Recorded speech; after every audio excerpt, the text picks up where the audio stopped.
the March 22nd, 2023 meeting of the Land Use Committee will come to order. It is 2:01 p.m. I'm Dan Strauss, chair of the committee. Will the clerk please call the roll?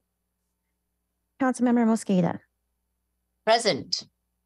No, Councilmember Mosqueda is excused today. If you could. Councilmember Nelson. Present. Councilmember Peterson. Present. Vice Chair Morales. Chair Strauss. Present. We have 3 present. Thank you. 3 present, 1 excused, and I know 1 is on the way.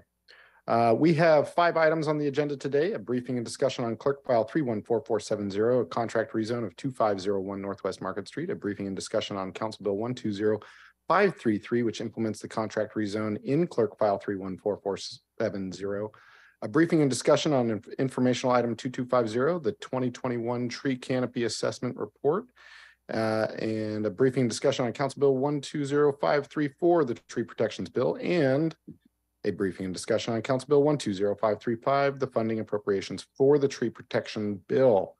Before we begin, if there is no objection, the agenda will be adopted. Hearing no objection, the agenda is adopted. At this time, we will open the hybrid public comment period for items on today's agenda. Please be aware. Clerk, can you remind me, do we have a public hearing today or no? No public hearing today. We have 2 items for public comment today, one regarding ex parte communications and one for general public comment. If you are here to talk about, looks like everyone is talking about tree canopy assessment or protection. So we have just a few people in the room. So we're going to go with in-person public commenters first, and then we'll move to online. Clerk, will you please play the video?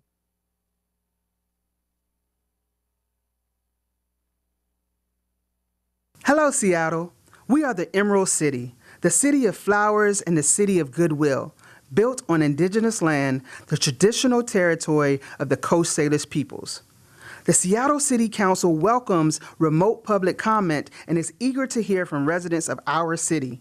If you would like to be a speaker and provide a verbal public comment, you may register 2 hours prior to the meeting via the Seattle City Council website. Here's some information about the public comment proceedings.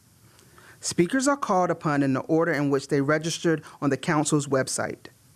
Each speaker must call in from the phone number provided when they registered online and use the meeting ID and passcode that was emailed upon confirmation.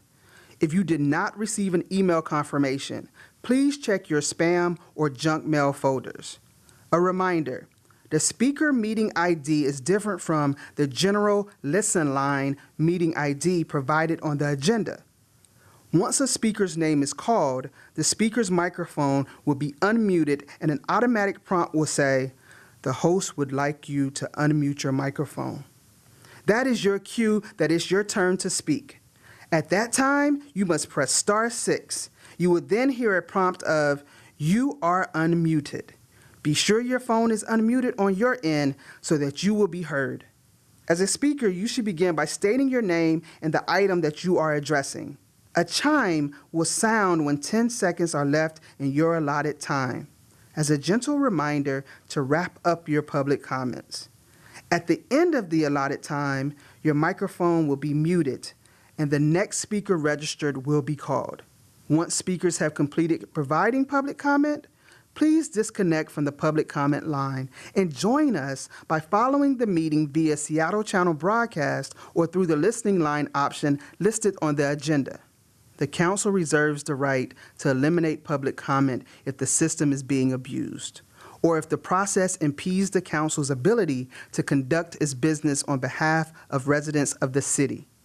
Any offensive language that is disruptive to these proceedings or that is not focused on an appropriate topic as specified in council rules may lead to the speaker being muted by the presiding officer. Our hope is to provide an opportunity for productive discussions that will assist our orderly consideration of issues before the council. The public comment period is now open, and we will begin with the first speaker on the list. Please remember to press *6 after you hear the prompt of, "You have been unmuted." Thank you, Seattle.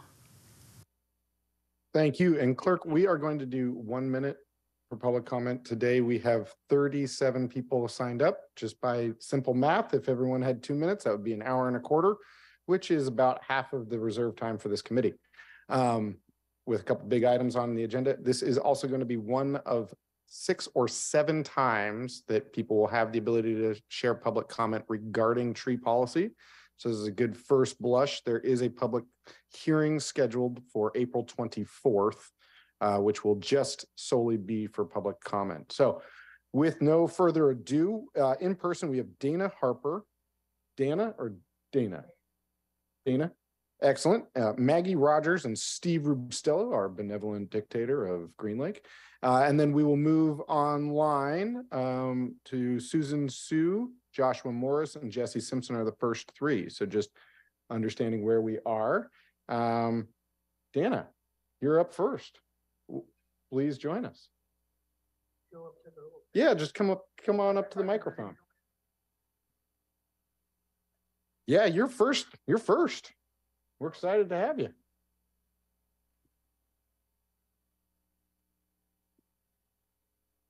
Either one, whichever one's most comfortable for you. About my side. So my name's Dana Harper. I'm a business owner here in Seattle. Been an arborist in this town for 27 years. Hang on real quick. Are the mics on? It's unmuted. Okay. Is it on? It is. Okay. Yeah, maybe turn it up a little bit. Anyways, I made copies of the 50-page draft of the proposed new tree ordinance, and a minute and a half is pretty hard to condense 50 pages. But my issue with it is I find that basically it has taken everything that all arborists have, our communication with our clients, the way that we communicate, and turned it 180 degrees in a different direction. We have to utilize a different kind of language. It's based primarily, it seems like, on what is easy for people to clear off land with bulldozers, and not for actual arborists climbing trees to do the work. That 4-tiered system makes it to where trees 6 inches in diameter to be removed off of a property now need a tree risk assessment done. That adds cost to the client, cost in permitting, cost in time, and perhaps lots of disapproved permits for these, because most of the trees will be healthy. People do not have square little lots that are exactly the same. They're all different, layered different, with different ages of landscapes that need different types of maintenance at different times. And unfortunately, we have run Long.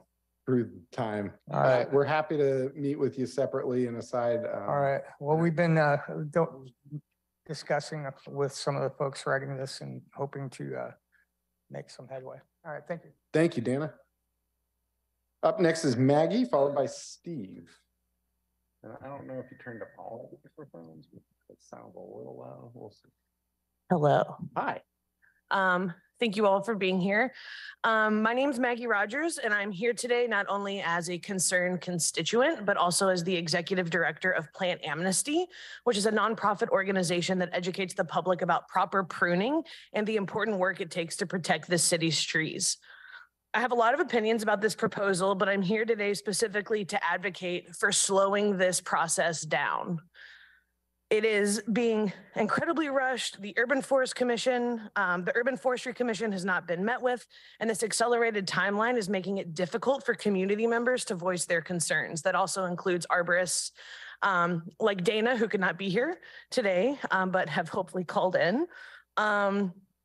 It feels like this is a little bit of a virtue signaling code that's designed to prioritize building housing and development, and it is not specified as affordable housing. And the care of this city's trees is incredibly important, and we need to listen to the arborists who make this happen. And I don't need to tell you all why trees are important. You know why trees are important. This isn't about making sure that communities have access to green space. It feels like it's more about the developers and people's ears. And I think we need to stop hiding behind developer money and listen to actual specialists in the field who can help make this code possible. Thank you.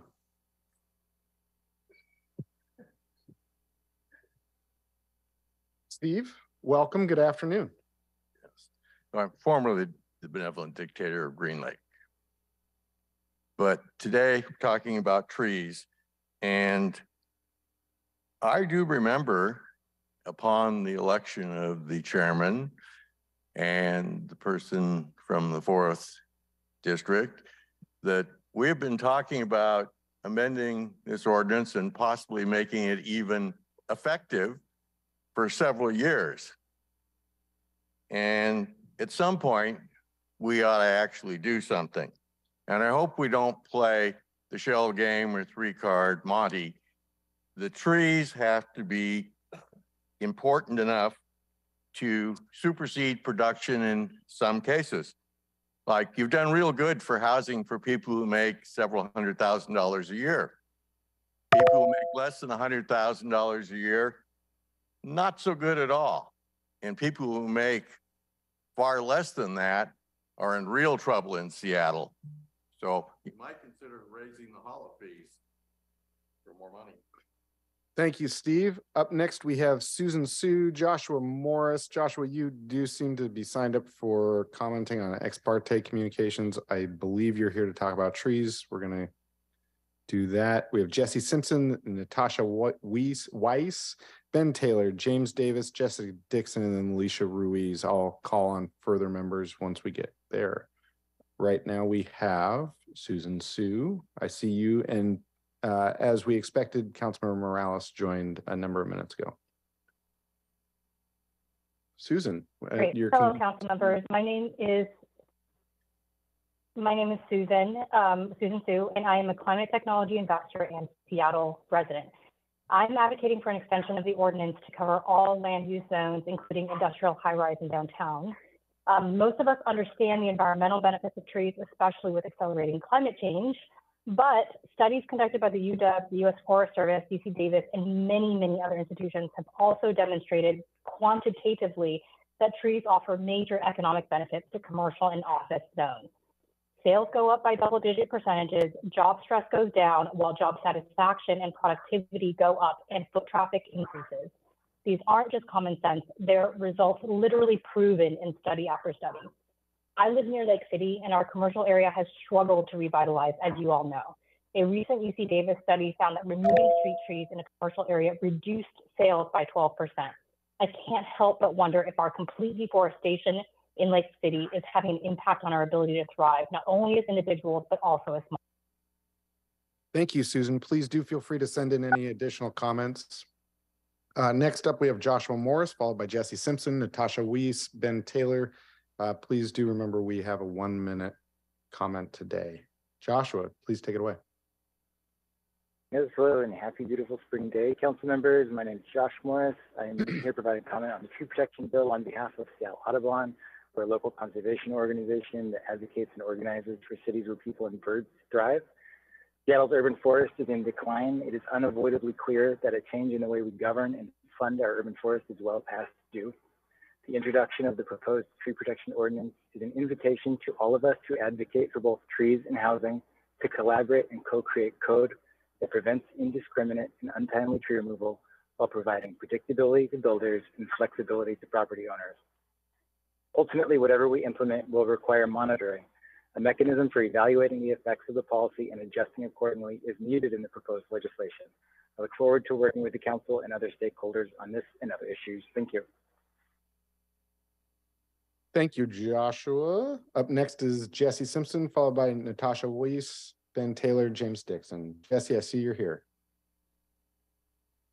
Hi, thanks for the opportunity to testify. Jesse Simpson, Government Relations and Policy Manager for the Housing Development Consortium. We represent nonprofit affordable housing developers and associated organizations working to build the affordable homes Seattle desperately needs.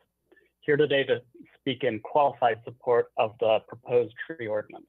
I understand a lot of effort went into striking a balance between housing production and ensuring our city is green and livable. I think the proposed approach is practical. We support the simplified tree tier classifications and appreciate the program is built around site-specific characteristics and constraints. I urge you to make some amendments to expand flexibility for affordable housing providers in this legislation. For instance, the current legislation exempts permanent supportive housing projects from needing to provide replacement trees or pay the fee in lieu. We request to extend this monetary exemption to all affordable housing projects. It doesn't make much sense for the Office of Housing to just use scarce affordable housing dollars to pay FDCI. Thank you, Jesse. Up next is Natasha Weiss, followed by Ben Taylor and then James Dixon. Hi, my name is Tasha Weiss, and I'm addressing item number 4. As a young renter in Seattle, I understand the importance of preserving our city's natural beauty, but we must also address the urgent need for housing. Seattle is in a housing crisis, and we need to find a way to strike a balance between building more homes and preserving our trees. The bill being introduced is a good start, but it needs more clarification to ensure its goals are transparent and equitable for all stakeholders. It's essential that predictability is provided for builders and homeowners alike, so they can plan and execute their projects with clarity and certainty. This will help to avoid any delays that may arise due to ambiguities in the regulations. As we continue to grow as a city, we need to create more homes to accommodate our increasing population. Washington will need more than 1 million additional units, and Seattle needs to act proactively to help reach these goals. But because we must also prioritize the preservation of our green spaces and trees, it's crucial to strike a balance between the two. I urge you all to support a holistic approach that supports both housing and trees and accounts for both. Thank you, Natasha. Please do feel free to send in any additional thoughts. Ben Taylor, followed by James Davis, and then Jessica Dixon. Ben, please. Hi, Chair Strauss and council members. Thanks very much for the opportunity to testify. I'm a renter in Seattle. I live up in North Queen Anne. I've always wanted to buy a house here ever since I got to this neighborhood and first stepped foot in it. Unfortunately, that's just not possible right now because despite having a good job and low expenses, just housing is astronomically high in Seattle. And that's why when I first heard about this legislation, a couple years ago, moving through the process, I was a little apprehensive because we want, more housing here. I want to be able to afford a home here one day. And if this goes too far in protecting trees at the expense of, production of housing, it just ends up bulldozing trees outside the city, and I still don't have a house. And that kind of sucks. I guess this is a good start. Keep flexibility for builders. Make sure the code isn't overly complex. Thank you, Ben. Please do feel free to send in any additional comments. Up next, we have James Davis, followed by Jessica Dixon, and then Alicia Ruiz. As James is coming on, the next 4 after that are Clifford Cawthorn, David Neiman, Woody Wheeler, Chris Gall. Hi, my name is Jim Davis. I live in the Magnolia Interbay neighborhood. I'm also a volunteer with the Last 6,000 campaign. I'm addressing the tree ordinance under consideration. I'm concerned that as we consider this, there's really no information on the sizes of our trees being provided, either to the public or to the council, as far as I can tell. Sizes of trees matter. A tree with a trunk diameter of 20 inches has exponentially more environmental benefits than a 6-inch tree of the same species. That includes stormwater retention, CO2 absorption. How many of our trees are 20 inches and larger in trunk diameter? How many are 24 inches and longer in trunk diameter? And where are they located? Having information on the sizes of trees and location will help us to make the right decisions as we grow housing during a climate emergency. Thank you. Thank you, Jim. Up next is Jessica Dixon, followed by Alicia Ruiz, and then Cliff Cawthorn.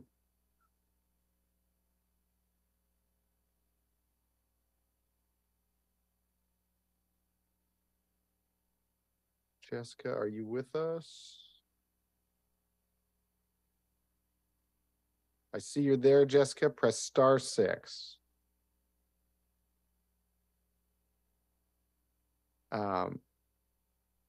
IT, if you could bring up Alicia Ruiz, we'll see if we can't come back to Jessica Dixon. Alicia, welcome. Good afternoon, Chairman Strauss and members of the committee. My name is Alicia Ruiz, and I'm here today representing the Master Builders Association of King and Snohomish Counties. And I'd like to start by acknowledging that this draft is off to a decent start, and it's actually the first bill I've seen that has tried to find a fair and balanced approach to the tree ordinance. Now, with that being said, it just doesn't go far enough. The language is too vague, which ultimately causes problems for all parties involved, including the city, and doesn't quite give home builders the full predictability that they need to produce additional housing. This bill more than doubles the amount of trees in our city that are now under some form of protection and replacement requirement. But to balance this out, we need to allow clear pathways to add density as well. Now, let's be honest, there are some in our community that weaponize these trees for stopping development. Thank you. Thank you, Alicia. Up next, let's try Jessica Dixon one more time. Jessica, are you with us? Press *6. If she doesn't come with us, we'll have Cliff Cawthorn next, followed by David Neiman and then Woody Wheeler. Cliff, I see you there. *6, if you would. Hello, my name is Cliff Cawthorn. I'm the Advocacy and Policy Manager at Habitat for Humanity of Seattle, King, Kittitas counties. I'm here to express our support for our tree ordinance. The draft ordinance from Councilmember Strauss relating to tree protection is a good one. We at Habitat thank the Mayor's Office and Councilmember Strauss for working to address this and striving to hit a needed balance between the need to protect our beautiful trees and the need for more housing across the city. We're in support of this ordinance because it balances conservation with the need for more homes for all of our neighbors. Trees are a critical part of our ecosystem, and to meet our climate goals, we must take responsible steps to conserve them. Many of our projects incorporate natural trees into the project itself. We do not have to choose one or the other, but it's important to ensure that we strike the right balance, which we feel this ordinance does, and we're open to doing more work and working with you all going forward. Thank you again, and have a wonderful day. Thank you, Cliff. Up next is Jessica Dixon is off mute. Jessica, why don't you take it away?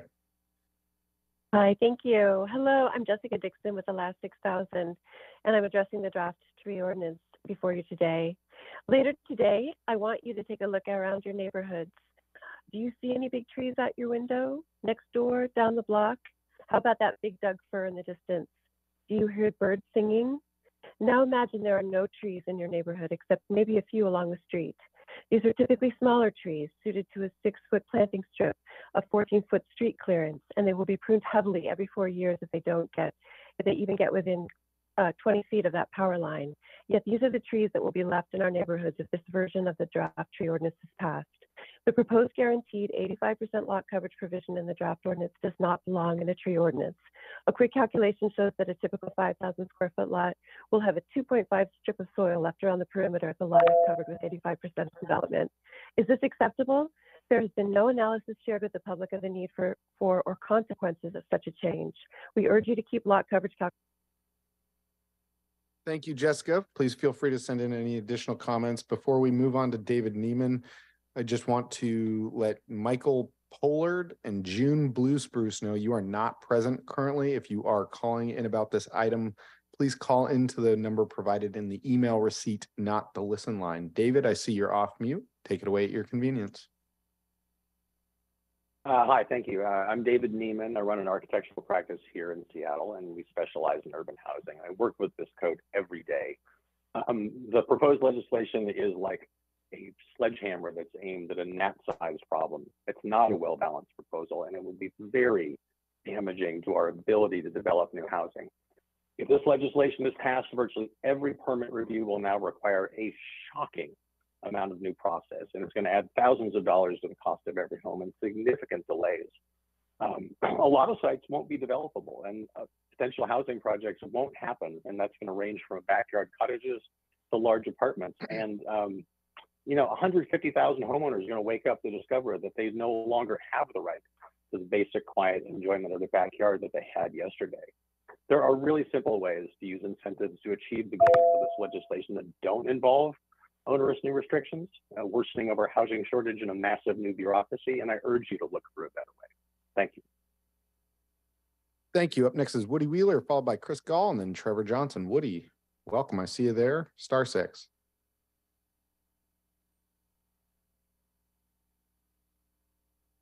Maybe if you want to pull Chris Gall up as we're waiting for Woody Wheeler.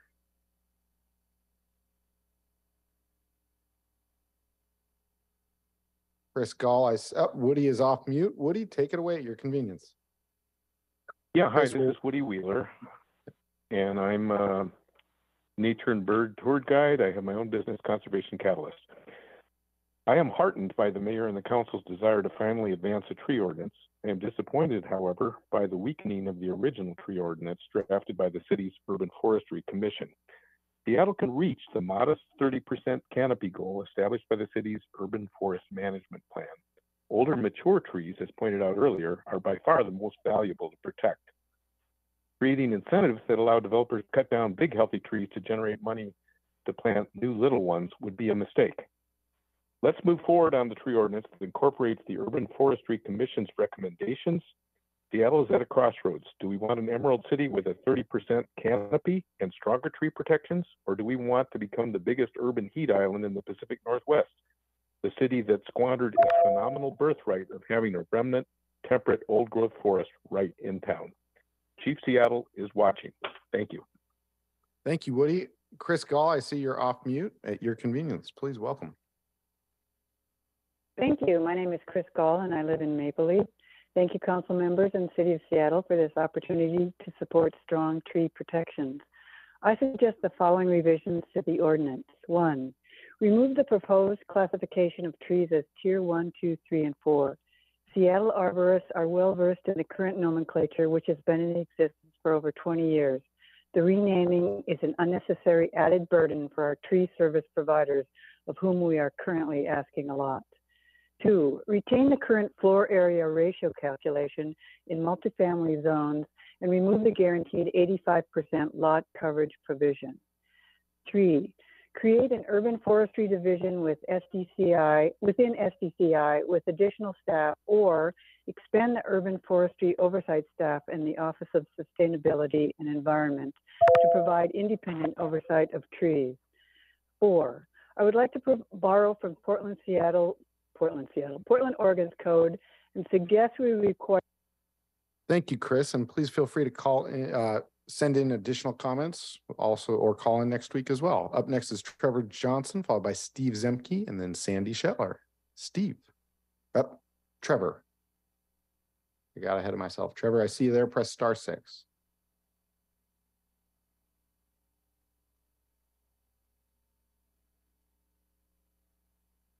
Let's bring Steve up just while we're waiting for Trevor. Steve, I know you know the drill. Press *6.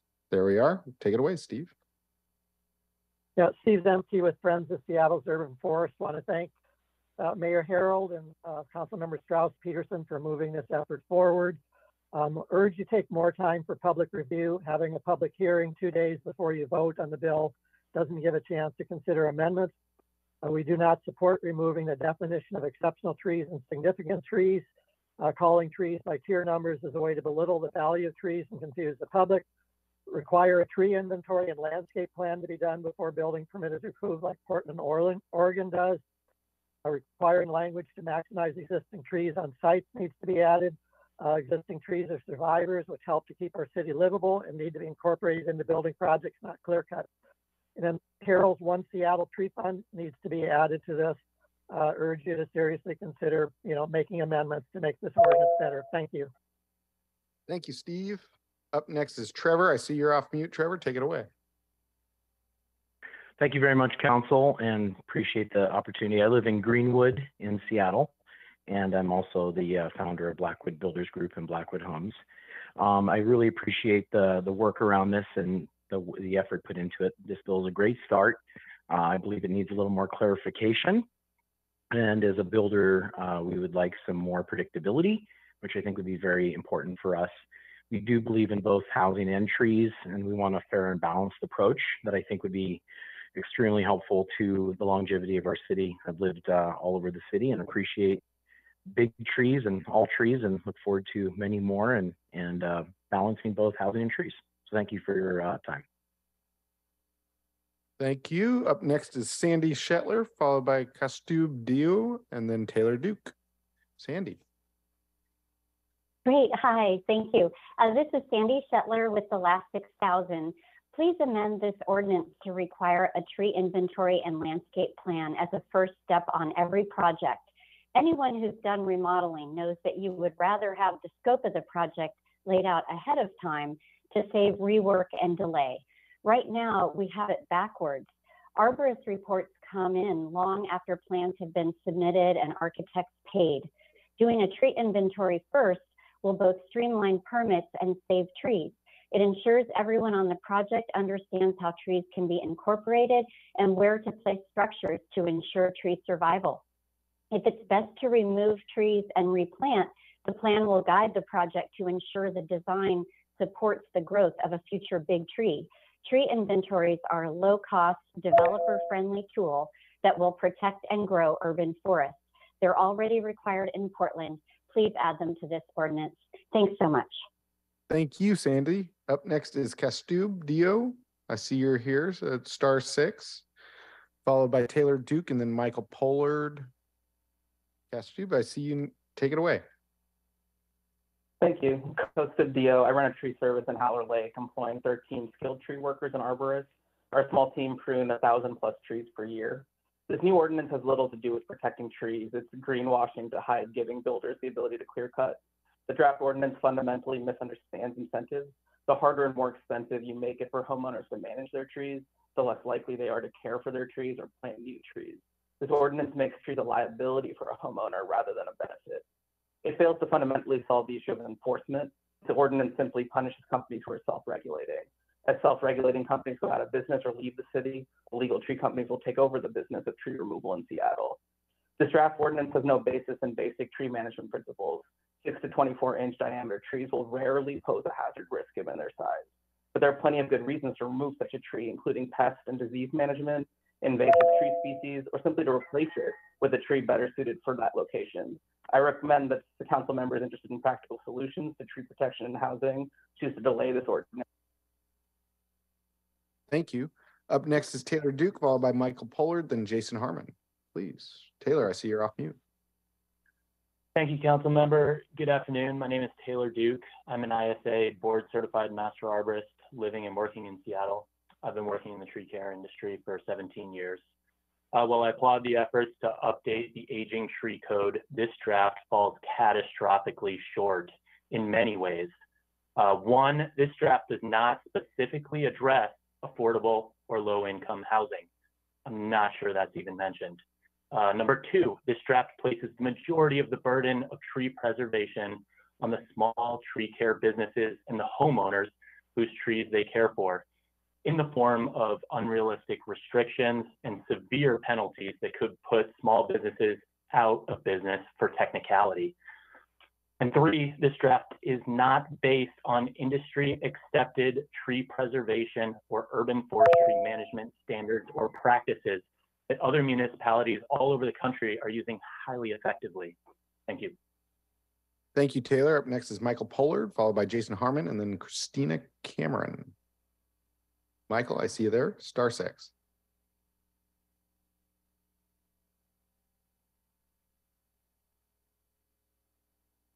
If we could pull up Jason Harmon as we're waiting for Michael. Jason, I see you there. *6. Oh, Michael is off. Can you hear me? Michael. Yep. Michael, take it away. Hey, Councilmember Strauss, thank you for your time. My name is Michael Pollard.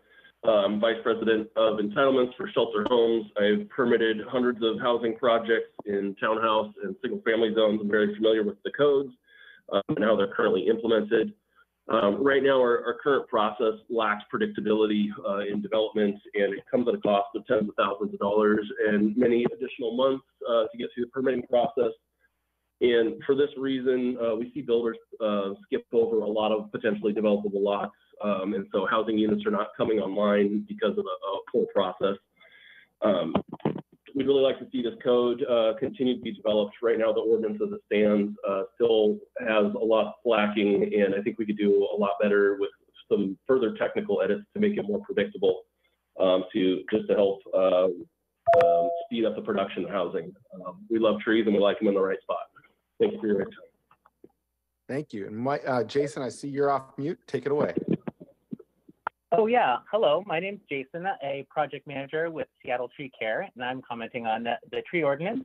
As a certified arborist for the past 6 years, I'm proud to work in a city that is committed to protecting our local environment every day and recognizes Seattle's role as a leader in the Puget Sound. This ordinance is going to give guidance to other municipalities for many years to come, and some of which are starting from square one. So getting this right is extremely important, and that's why I respectfully urge the council to slow the timeline for adoption to allow for further review and consideration of the impacts of this code. A concern that my fellow arborists and I in the city have is that the updated tree ordinance does not address illegal tree work effectively, and it could in fact incentivize homeowners to avoid the code and responsible tree care providers that are adhering to the changes in favor of bad actors. I'm concerned that this punitive approach will not achieve the goals in the spirit of this update, and would like to suggest there are more constructive and incentive-based approaches we can take to fight climate change together. I urge the council to please explore more perspectives. Thank you so much, time for your attention. Thank you, Jason. Up next is Christina Cameron, followed by John Zarin, and then Rocky D. Herrera. Christina. Hi, my name is Christina Cameron. I'm addressing agenda item number 4. I'm an ISA certified arborist with Seattle Tree Care. First, I want to urge you to listen to the Urban Forestry Commission and the Seattle Arborist Association for the recommended changes to the code. Additionally, more time and funding needs to be allocated to improving the Seattle permit portal and permitting process before the code goes into effect. The system has numerous bugs that hinder the ability of tree service providers to post the necessary notice for legal tree work. It's a daily occurrence that the Seattle permit portal stops working correctly.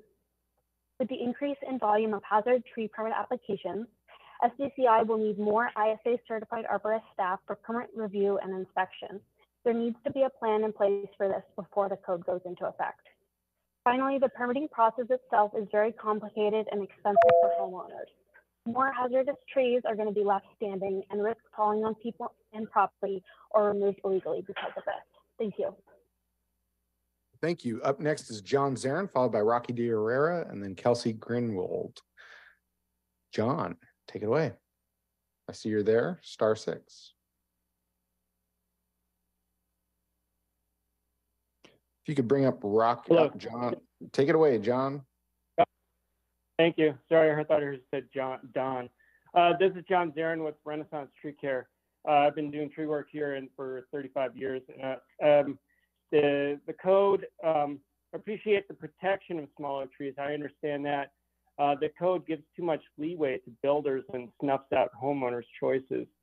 Please allow for future review. Please reach out to the leading commercial arborists to create a more comprehensive code.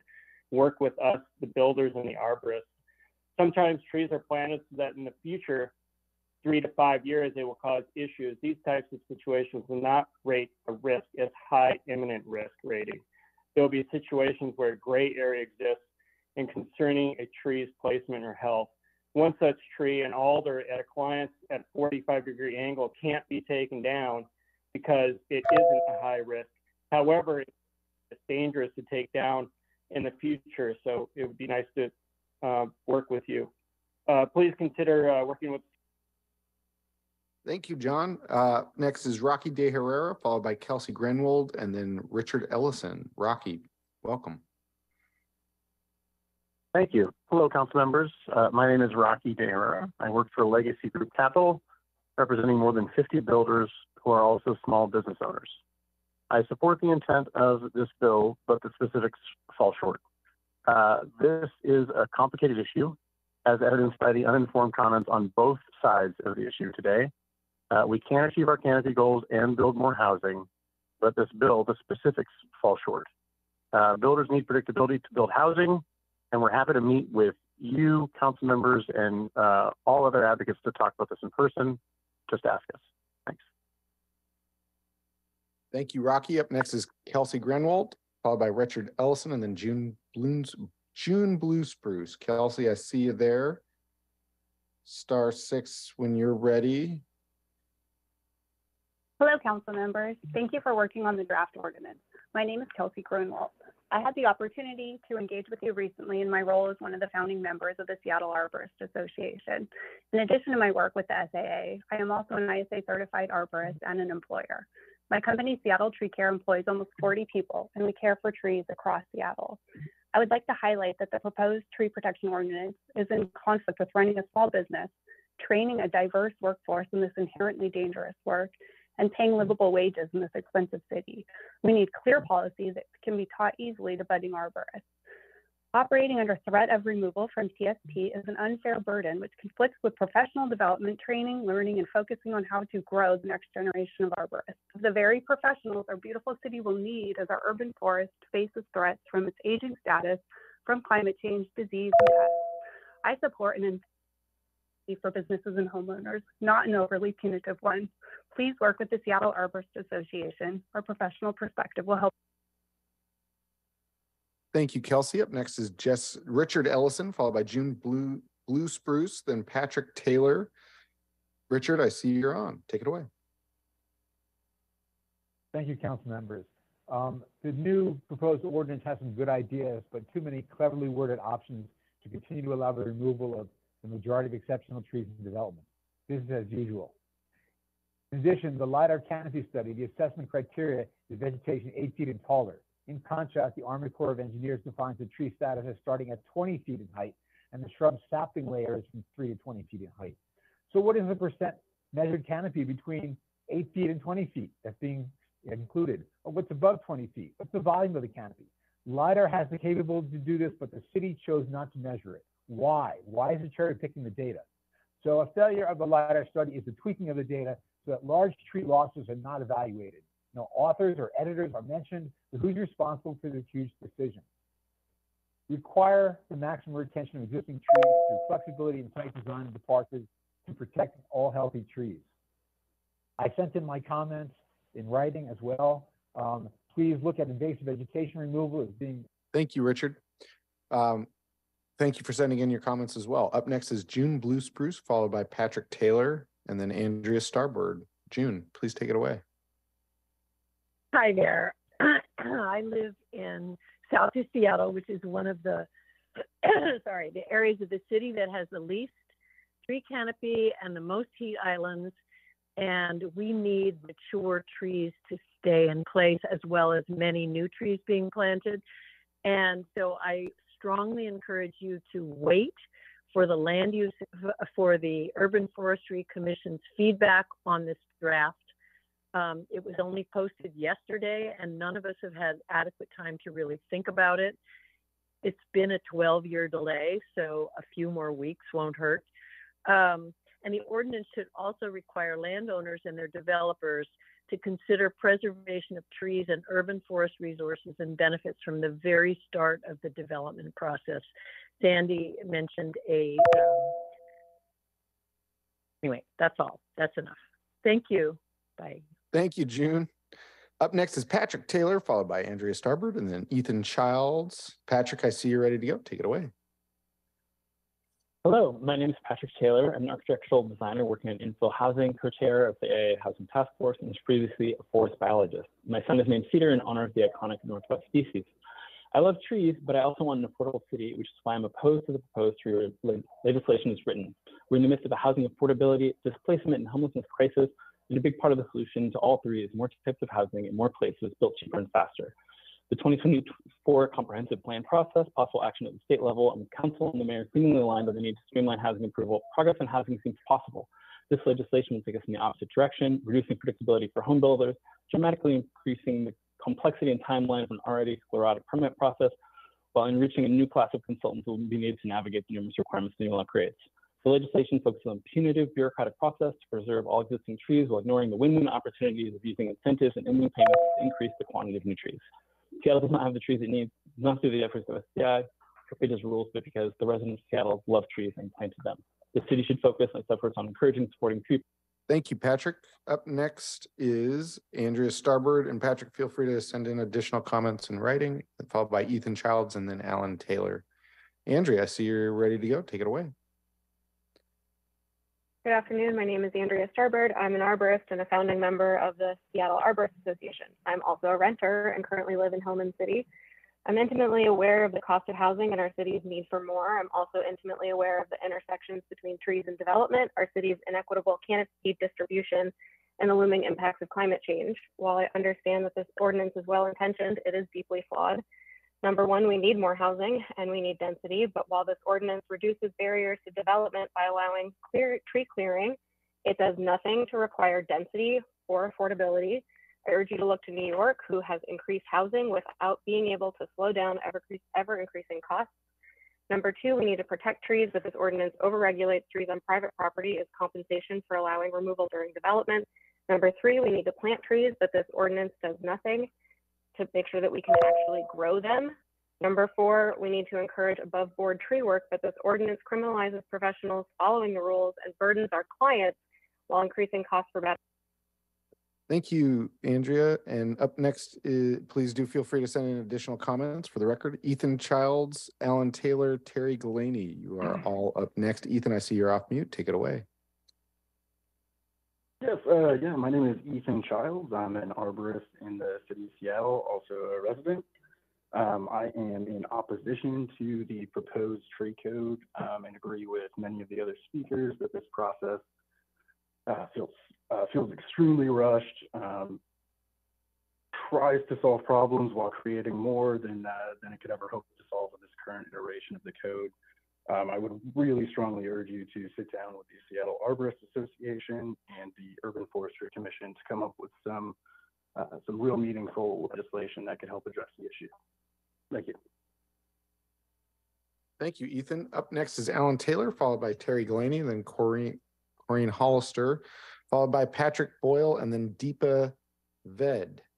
Alan, *6 when you're ready.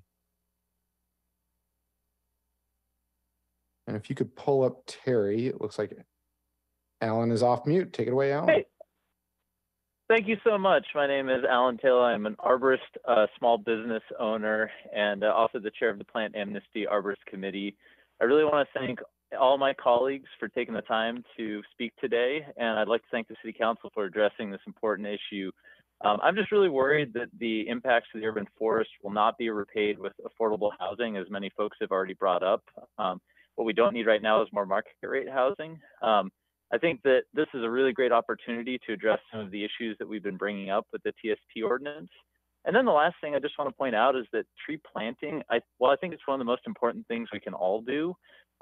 Tree planting does not guarantee a mature forest canopy. Trees take a really long time to get big, and they don't always survive. So we need better follow-up, and I think that tree planting cannot be seen as the solution to preserving the canopy.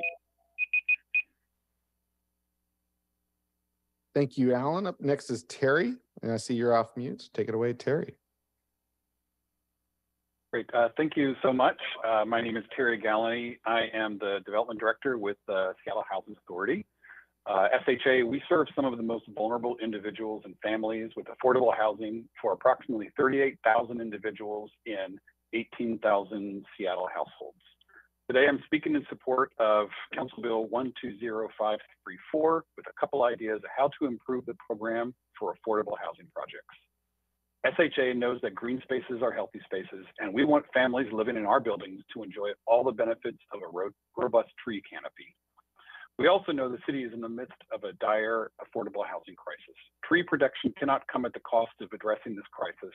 We think Seattle can have it both ways, and we think the legislation generally does a good job of striking this balance. The current legislation does not have any flexibility for affordable housing projects, and we encourage you to consider that where it makes sense. Specifically, we'd also encourage you to expand the current flexibility for permanent supportive housing projects.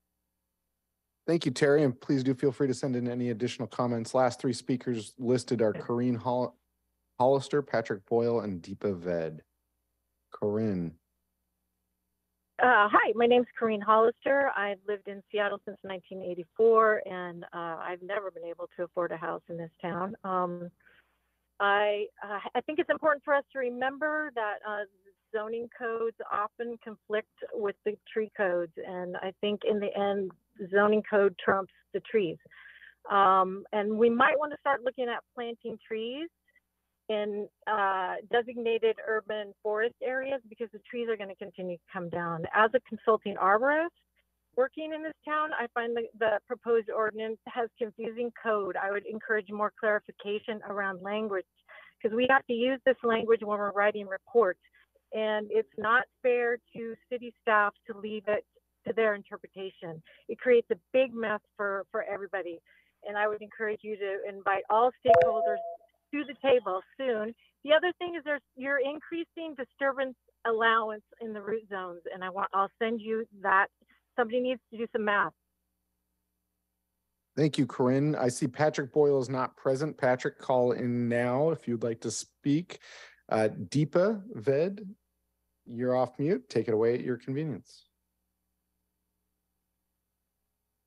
Hi, this is Deepa Ved. My comment is on the tree ordinance. I've lived in Seattle for around 20 years and I've seen trees disappearing, especially in the past 10 years. And I'm seeing row after row of houses and none of them, at least to me, seem affordable. A $1 million house is not affordable by any standards.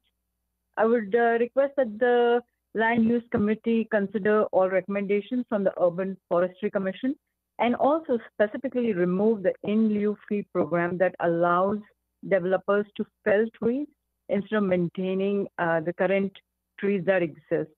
So I know that affordable housing is a term that's used widely, but as far as I can see, Roosevelt Way or Lake City or Shoreline does not have affordable housing, but the trees have been cut. So I would request you to consider that. Thank you.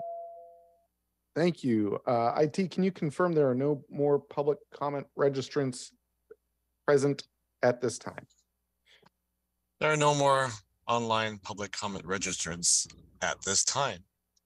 Thank you, Mr. G. Seeing as we have no additional speakers remotely present or physically present, we will move on to the next agenda item. Our first and second agenda items are a briefing and discussion on Clerk File 314470 and Council Bill 120533, a contract rezone of 2501 Northwest Market Street. Since these two items are interconnected, we will read them both into the record to discuss them at the same time. Clerk, will you please read the short titles into the record? Item 1, Clerk File 314470, application of 2501 Northwest Market LLC for contract rezone of a portion of a split zone site at 2501 Northwest Market Street from industrial commercial with a 65-foot height limit and mandatory housing affordability to neighborhood commercial 3 with a 75-foot height limit, pedestrian designation, and MHA suffix NC3P-75. And short titles, Clerk. Item 2, Council Bill 120533, an ordinance relating to land use and zoning amending Chapter 23.32 of Seattle Municipal Code, parcel located at 2501 Northwest Market Street from industrial commercial with a 65-foot limit and mandatory affordable housing suffix to neighborhood commercial 3. Thank you. For a briefing and discussion. Thank you. We are joined again by Keto Freeman of Council Central staff. Before Keto presents the details of this rezone, I would like to disclose an ex parte communication I received regarding this item. Attached to the agenda is correspondence that was sent to my personal email account, including an email and 2 letters. I did not read the email or the letters, nor have I prejudged the proposed contract rezone. I'm disclosing this communication to comply with the council's quasi-judicial rules, which prohibits ex parte communications about pending quasi-judicial matters. Both letters were ultimately incorporated into the record. Letter 1 listed on the agenda is part of the public comment in Exhibit 10, and letter 2 as listed on the agenda is part of public comment in Exhibit 4. At this meeting, I'll provide 2 minutes per commenter for any rebuttal testimony to the content of the email and the letters. This time is only for people who would like to rebut the content of the email and the letters. If there are no questions, I would like to open the floor for rebuttal commenters.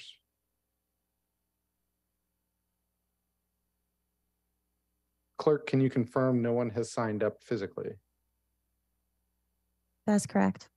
And IT, can you confirm there are no online public comment registrants? Maybe if you could pull up Joshua Morris if he is still here, since he did, I believe, incorrectly click the comment on ex parte communications box.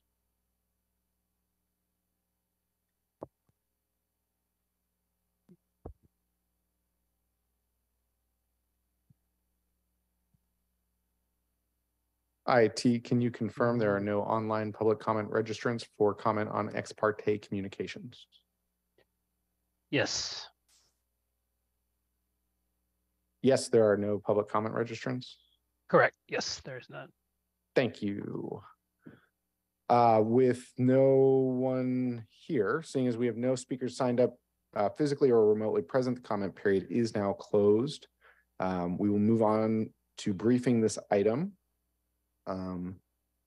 Mr. Freeman, would you also, for the record, this item will be back before our committee on the April 21st Special Land Use Committee. Anyone interested in providing rebuttal to those comments has nearly 1 month notice to do so. All right. Mr. Freeman, would you like to take it away? Thank you. Ketel Freeman, Council Central staff. Today we'll have an initial briefing on a contract rezone application and associated implementing ordinance. I have a few slides just to orient the committee members to the rezone proposal and some of the contents of the record that's compiled by the city hearing examiner. Let me share my screen here.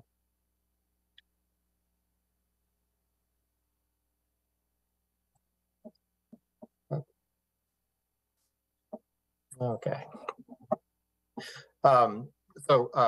As the committee clerk read in, this is a contract rezone application.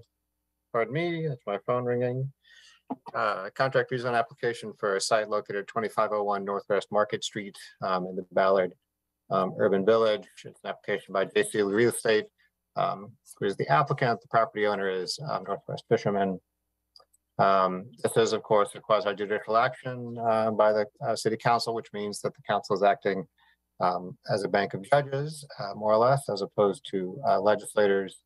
Quasi-judicial rezones are subject to the appearance of fairness doctrine, which prohibits ex parte communication, and the council decision must be made on the record established by the hearing examiner, and that record was created back in January of this year when the hearing examiner held an open record public hearing on the rezone application. Details about the application: it's a proposed rezone for the western portion of a split zone site. I'll show you an aerial photo here in a minute.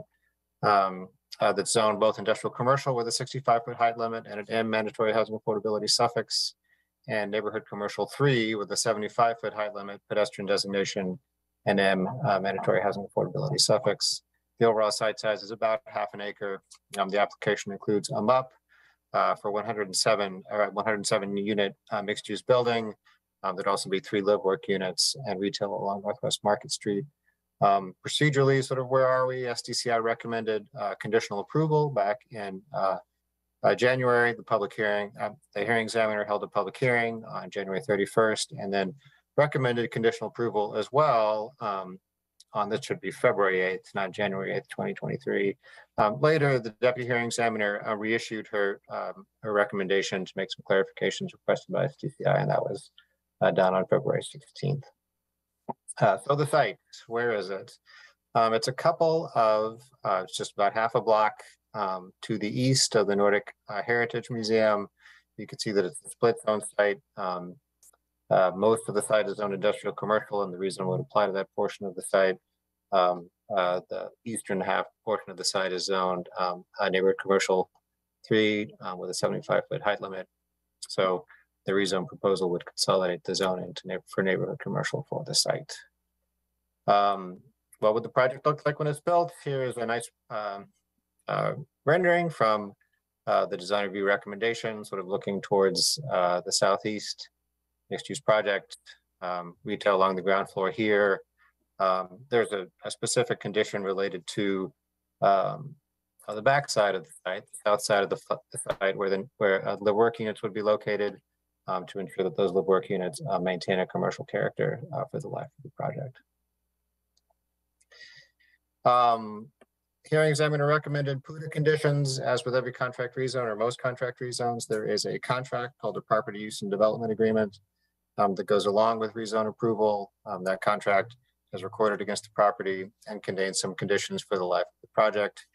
Essentially, the conditions are what we would normally have for a project like this. The project has to look like what's ultimately approved by SDCI. And then for the life of the project, those ground floor units on the south side would have to be maintained for non-residential uses. Next steps. briefing today. As Councilmember Strauss mentioned, this will be back in committee on April 21st. So that is general orientation to the project. I'll maybe do a little bit of a discussion about the implementing documents. There are sort of two legislative documents that the committee will need to make a recommendation on April 21st. The first is a finding, conclusion, and decision document that's attached to the clerk's file. There's a proposed FC&D there that essentially adopts the hearing examiner's findings and conclusions, and also adopts the recommended conditions that would appear both in the PUDA, some in the PUDA, and other conditions that would reside in the findings, conclusion, and decision. And a lot of those are construction-related conditions recommended by SDCI.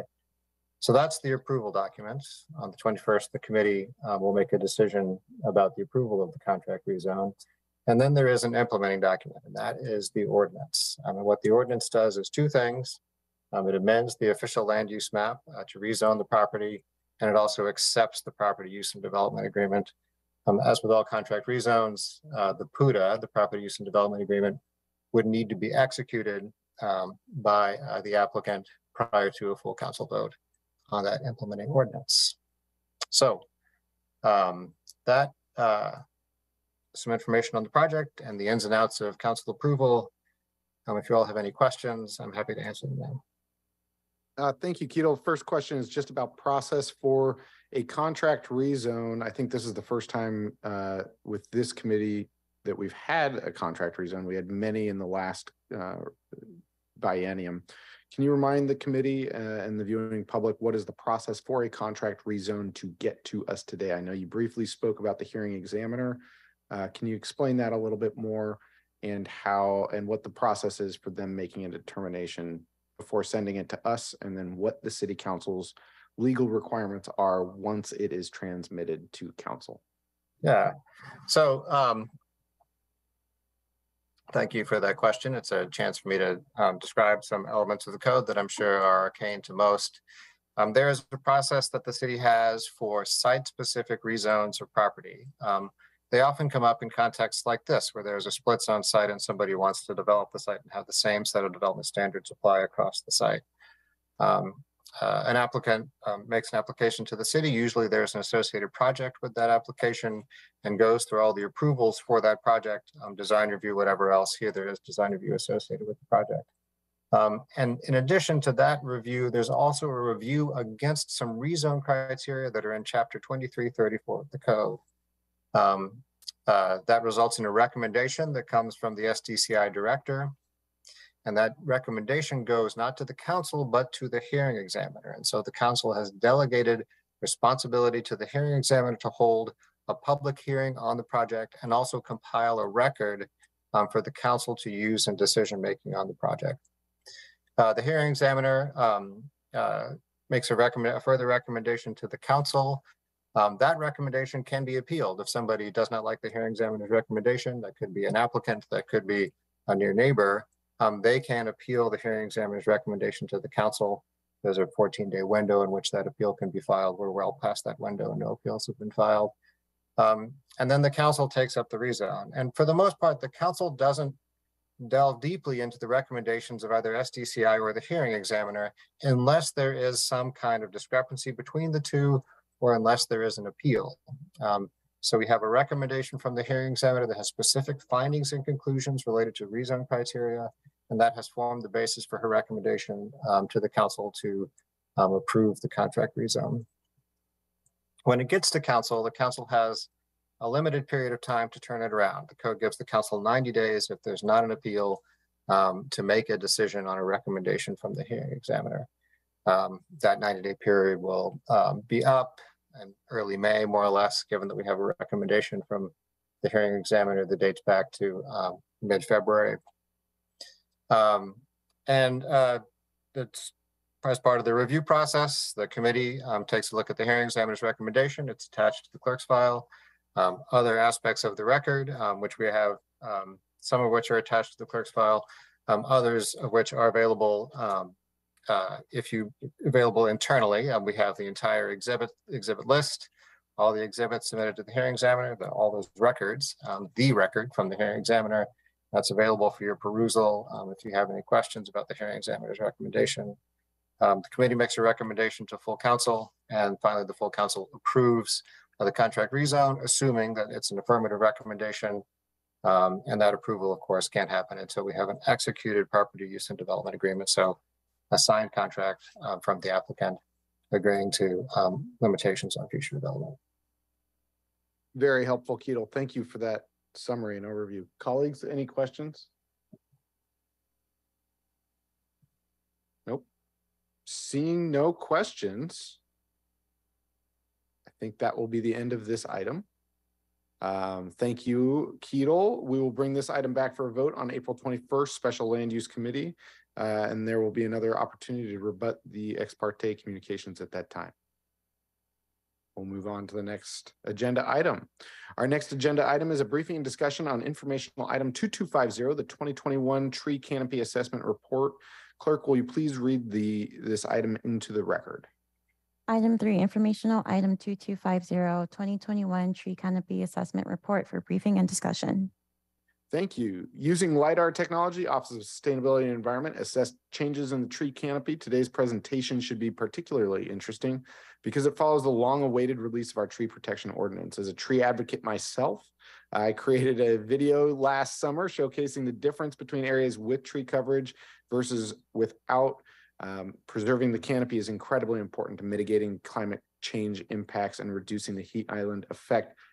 Colleagues, would you mind if I played this short video? Seeing no objection, Clerk, could you quickly play this video? I'm here to talk to you today about the importance of tree canopies and trees here in the city of Seattle. My name is Councilmember Dan Strauss, representing District 6, Ballard, Fremont, Green Lake, Greenwood, Finney, Crown Hill, and so many other micro neighborhoods. Today's a really hot day in Seattle, and I'm benefiting from this tree canopy here. I'm joined here with Mark, who planted this tree canopy in his backyard. He's been stewarding it for 37 years, which is why we're experiencing cooler temperatures where we're standing. Well, welcome to my arboretum, that's what I call it. 37 years ago when I moved here, there were 2 fir trees. I have to say there were 2 fir trees that I did chop down because I like deciduous for various reasons. They give a lot of shade in summer, they let the sun through in winter, and they're different kind of leaves. They all have different leaves, different textures, different sizes, different colors. This was this tree 37 years ago, a tiny seed. And this is one of the 6,000, is it called last trees, great trees of Seattle, that have to have a certain girth. And that's only 37 years growth, so that's pretty impressive. It's been a great stewardship. And as we know, trees are important for so many reasons. You're helping address the climate crisis, you're keeping your lot cooler than all of your neighbors, and you're making it a more beautiful neighborhood. Oh, appreciate that. So let's take a temperature reading back here, and then we're going to step out to the street to show you what it's like when there's not a tree canopy. Right here, we've got 84 degrees in this shade under this tree canopy. So we'll take a walk through Mark's yard and then through his arboretum, and then we'll show you what temperature it is out on the street. And now we're out on the street, out in front of Mark's house, and as you can see, the thermometer is reading 96 degrees. There's a 10-degree difference between under the tree canopy that Mark planted and out here on the street without the tree canopy. This is the reason that I want to protect Seattle's trees so that we can address the climate crisis, so that we can keep our streets cooler and keep our community more beautiful. I'm excited to be passing the tree ordinance as soon as I possibly can, and these are the reasons why. It's a 10-degree difference. Thank you, Clerk. I will admit it was so hot that day I couldn't do math. It was a 12-degree difference. With no further ado, we're joined by Director Justin Farrell and Patty Backer from Office of Sustainability and Environment. Will you both introduce yourselves and take it away? Okay, thank you, Chair Strauss. Good afternoon to members of the committee, members of the public. My name is Justin Farrell. I'm the Director of the Office of Sustainability and Environment, and I'll turn it over to my colleague to introduce herself. Hi, everyone. Good afternoon. I'm Patty Bacher. I'm the Urban Forestry Policy Advisor with the Office of Sustainability and Environment. Thank you so much for having us today. Patty, why don't you bring up our PowerPoint, and she and I will be tag teaming through the PowerPoint. I am going to walk us through the high-level findings of our recently released tree canopy cover assessment, and then Patty is going to take a deeper dive, and then we are happy to answer any questions that you might have. So with that, why don't we advance to the next slide? So I'm just going to start by really setting out what our vision is. I think the values and the vision that we all hold, which is a Seattle where everyone, and starting with those most harmed by inequities, has access to trees and the benefits that they provide, and where we are able to keep our trees and our urban forest healthy and thriving in the face of all of the things that are impacting trees, including climate change, but not limited to climate change. And I'd also like to highlight that part of our vision is achieving a goal of a 30% canopy coverage that is equitably distributed across the city by 2037. So now I'm going to jump into the key findings. And so the first finding is the finding overall, which is to say that we are slowly losing ground. And we're going to dive into all of the reasons, but I want to start by saying that from 2016 to 2021, which is the period that this assessment looks at, we saw a relative decline in canopy cover of 1.7%. And so to visualize that a little bit for everyone, that represents 255 acres, which is an area that's roughly the size of Green Lake.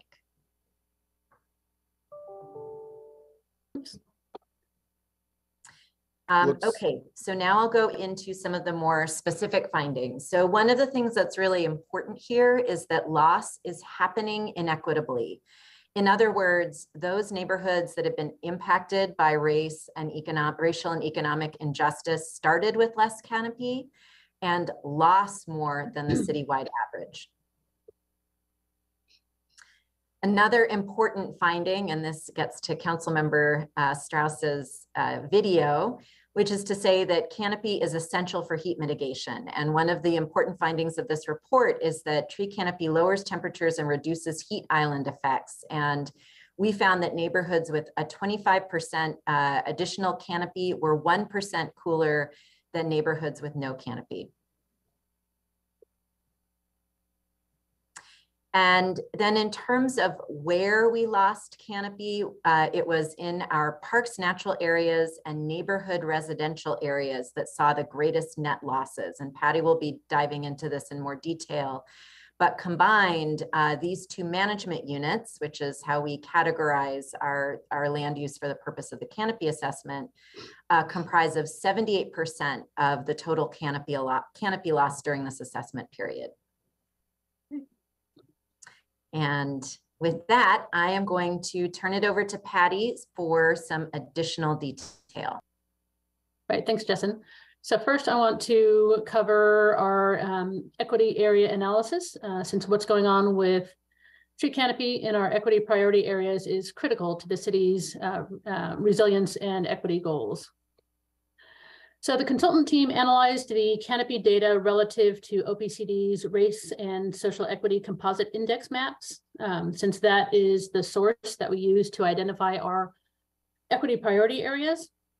And the resulting data tells us that the equity priority areas started with less tree canopy in 2016. So they had 27% less canopy than the areas in the lower advantage or disadvantaged categories.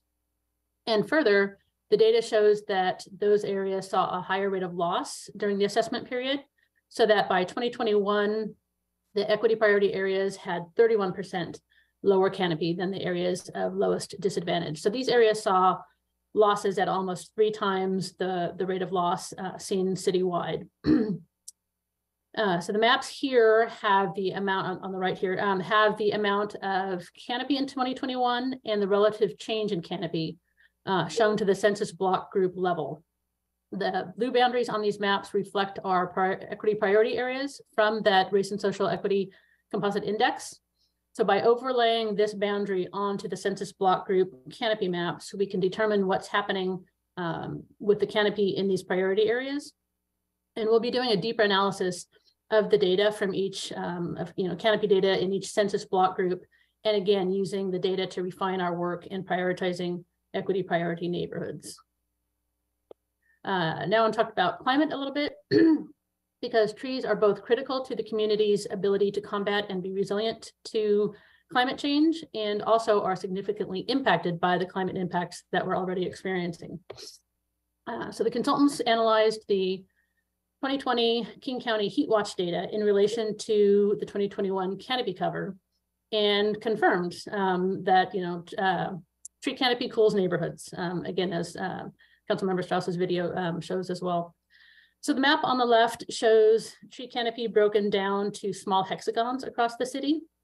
And the map on the right shows that heat study data also broken down in those hexagons. So at this scale, again, as Justin mentioned, the analysis determined that neighborhoods with 25% canopy were 1 degree cooler than neighborhoods with no canopy.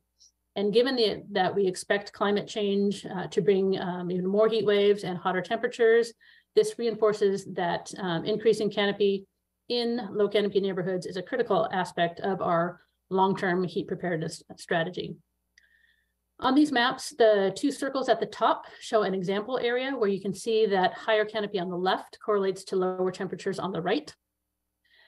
Across the city, there are larger areas and impacts that cause warmer temperatures, like industrial areas and major transportation corridors, as in the example called out by the larger ovals there near the bottom. These are areas where we have less ability to affect the total amount of canopy there. And then there are neighborhood temperature hotspots in neighborhoods where canopy is low, and increasing canopy there can make a big difference, as in the example area called out by the small circles at the bottom there, which is a neighborhood at the south end of Rainier Beach. So again, this is another layer that we can add to our prioritizing efforts, in addition to the equity neighborhood mapping that will help us identify the neighborhoods to prioritize in our canopy efforts. And again, our trees and our urban forest are being significantly impacted by the climate change impacts that we're experiencing. Our summers have been hotter and drier, and that's expected to continue. And the drought stress that this causes our trees, combined with the age of much of our second growth forest, makes our trees more susceptible to pests and diseases. And this results in the need to increase establishment periods for planted trees to ensure that they're watered long enough to stay alive in these hotter, drier summers. So next I'll cover analysis of canopy by management unit. Management units are a way for us to talk about our urban forest by categories of areas that are distinct from each other. So our urban forest is divided into these 9 management units across the city. They're based on land uses and function. So we have multifamily and neighborhood residential, parks, natural areas, and developed parks, and then commercial, mixed use, downtown, major institutions, and manufacturing and industrial. So this slide shows how the management units are distributed across the city. You can see that the residential areas combined make up almost half of the city at 48%. In this round of canopy assessment, the consultant team was able to pull the right-of-way out as a separate management unit, which is different from the 2016 assessment where right-of-way was analyzed, but as a management unit that was not distinct and ran through the other management units. So the representation of residential areas here is a smaller percentage of the city than shown in the 2016 assessment. And we now see that the right-of-way covers more than 1/4 of the city at 27%. And this slide shows how the canopy is distributed across the city. So the green bars here show the canopy present in each of the management units in 2021. You can see that by far the greatest amount of canopy is in neighborhood residential, which makes sense given how much of the city that management unit comprises. And then right-of-way and parks, natural areas have significant components as well. There were net losses across, net losses in canopy across all of the management units, but we can see that the areas with the most impact on our overall canopy losses were again in parks, natural areas, and neighborhood residential. We saw a total of 198 acres of net loss between those 2 areas, which again represents 78% of those 255 acres of net loss in the city. So one of the questions that we wanted to analyze with this assessment is the impact of development on tree canopy. So this slide lists the key takeaways from that analysis. So we saw that most of the canopy loss in residential areas was not associated with development projects, since 70% of canopy loss in residential areas was not or was unrelated to a redeveloped site. And sites that were redeveloped represent a small percentage of the city's land area. For example, only 1.2% of land in the neighborhood residential management unit was redeveloped during the assessment period, representing only 3% of the city's area overall. But canopy loss was high on sites where redevelopment took place. So citywide parcels where development projects were completed saw a relative canopy loss of 40% compared to the 1.7% loss seen citywide. And to conduct this analysis on the impact of development on tree canopy, the consultant team analyzed the canopy changes on parcels that were redeveloped between 2017 and 2021 and compared them to parcels where no development projects were completed during this time. So redeveloped parcels were defined as sites that began and completed construction of new buildings that added residential units or new commercial buildings within this time frame. So in looking at the citywide data, we see that parcels where new development occurred represent just 1% of the total area in the city. And within these parcels, there was a net loss of 35 acres of canopy. So that 35 acres of net canopy loss represents almost 14% of those total 255 acres net loss in the city. And then when we look at canopy change in redeveloped parcels in residential areas, we see that similarly, the parcels that saw redevelopment represent a small portion of the city. So redeveloped parcels in neighborhood residential made up just 0.7% of the total neighborhood residential area. And redeveloped parcels in multifamily areas made up 2.9% of the total multifamily area in the city. However, the net losses seen in these residential areas reflect different scales of impact. In neighborhood residential areas, there was a net loss of 17 acres in redeveloped parcels, representing 20% of the 87 total acres lost in neighborhood residential. Whereas in multifamily, there was a similar amount of net loss, but because of the smaller amount of canopy present to begin with, that net loss of 14 acres represents 78% of the 18 total acres lost in multifamily areas. But ultimately, the reasons for loss in areas across the city are multifaceted and complex and not due to one single cause. So our solutions to canopy loss need to be multifaceted as well. So now I'm going to turn it back to Jessen to talk about some of those solutions in reviewing recommendations included in the report that stem from the findings of the assessment. Hey, thank you, Patty. And I just wanted to underscore that the reasons for loss are complex. And so we need a really deep and varied set of tools to be able to turn around what is happening with our canopy. So we're going to talk about some of the recommendations. So why don't we go ahead? Okay, so one of the first things we should do is expand and deepen partnerships. We have a lot of great programs working with community members, public and private property, and we need to expand those. And we should be focusing specifically on environmental justice priority areas initially. And what's really important is that we're planning for and then funding their establishment and long-term care. That's a really key part of the success of these kinds of programs. Next, we should increase protections for existing trees. It is really important to note that one of the best ways to preserve and expand our canopy is to protect our existing trees.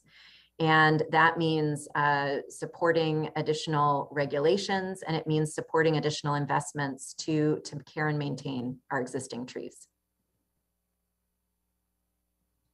Another thing that is really important is to prepare for climate change impacts, because our trees are going to really be bearing the brunt of climate change impacts, and they're a really important tool in keeping our neighborhoods cool. So we need to incorporate current and expected future climate change impacts into our planting and maintenance practices to proactively respond to challenges like heat, less water, and then new and more prevalent pests and diseases. And finally, it's really important to implement a strong regulatory framework. We need to make sure that we are aligning our goals for tree preservation with housing production and development. These two things are things that we can achieve. We can do both, and both fulfill really important needs in our growing city. And so with that, that concludes our presentation. We are happy to answer any questions that you have. Thank you, Director Farrell. Thank you, Patty Backer. Colleagues, questions? Vice Chair Morales, please take it away. Thank you. I've got a couple of questions. If we go back to slide 15, kind of 15 and 16, I just want to make sure I understand a couple things.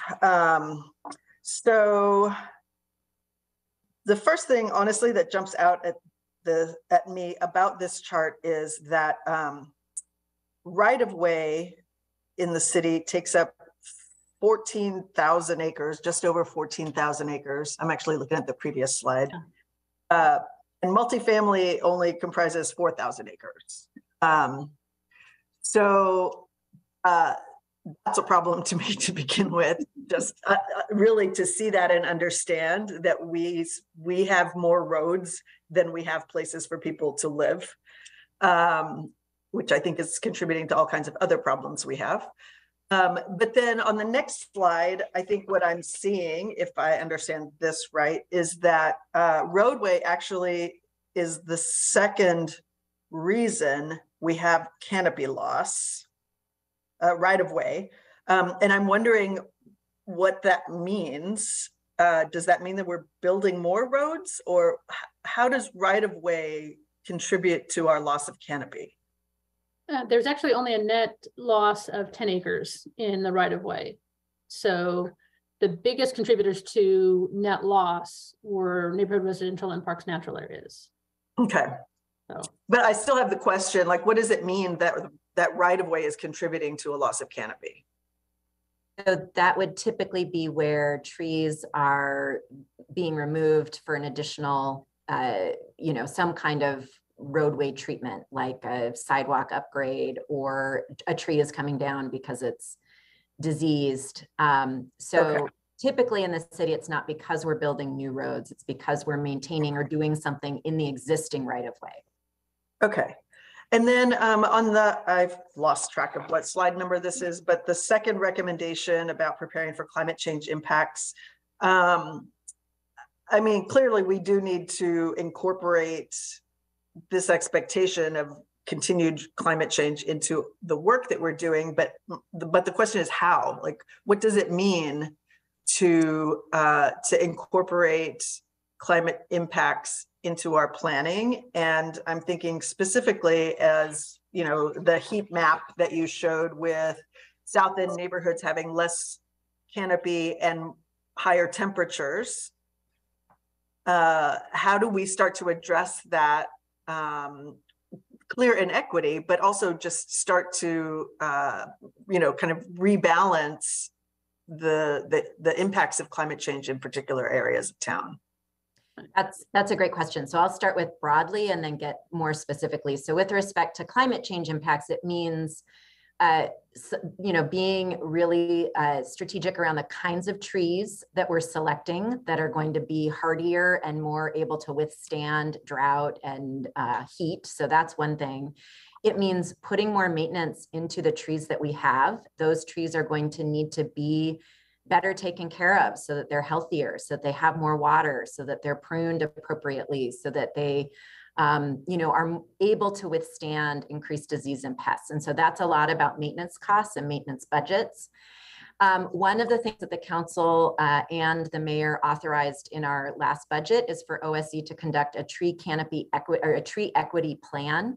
And so we're going to really use the data in this report to develop a plan to ensure that every single neighborhood in the city has access to adequate canopy. And as we saw, neighborhoods that are historically impacted by racial injustice and economic injustice are lacking canopy. So that's going to be really the thrust of the plan. And how are we building additional canopy in those places? Thank you.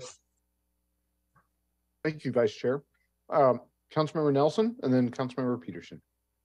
Thank you. So when I raised my hand after your video, I wanted to know what kind of tree did Mark plant? Those look beautiful. Do you know broadleaf? Sorry, I'm sorry. I'm sorry. Without my notes. Sorry. I think we may have mentioned they just look really lush. Anyway, so what's striking me is the loss of trees on city property. I'm talking about the parks and natural areas. I think it is on slide 15. Not to, I'm not discounting that we need to also focus on private property, but why I'm noticing that there's the highest amount of net of relative change at negative 5.1, and also and that's even higher than the neighborhood residential, which is 1.2%, and then the net change in acres for parks and natural areas is minus 111 acres in parks and natural areas, and then for neighborhood residential, it's negative 87. So are we focusing on doing anything about this as well?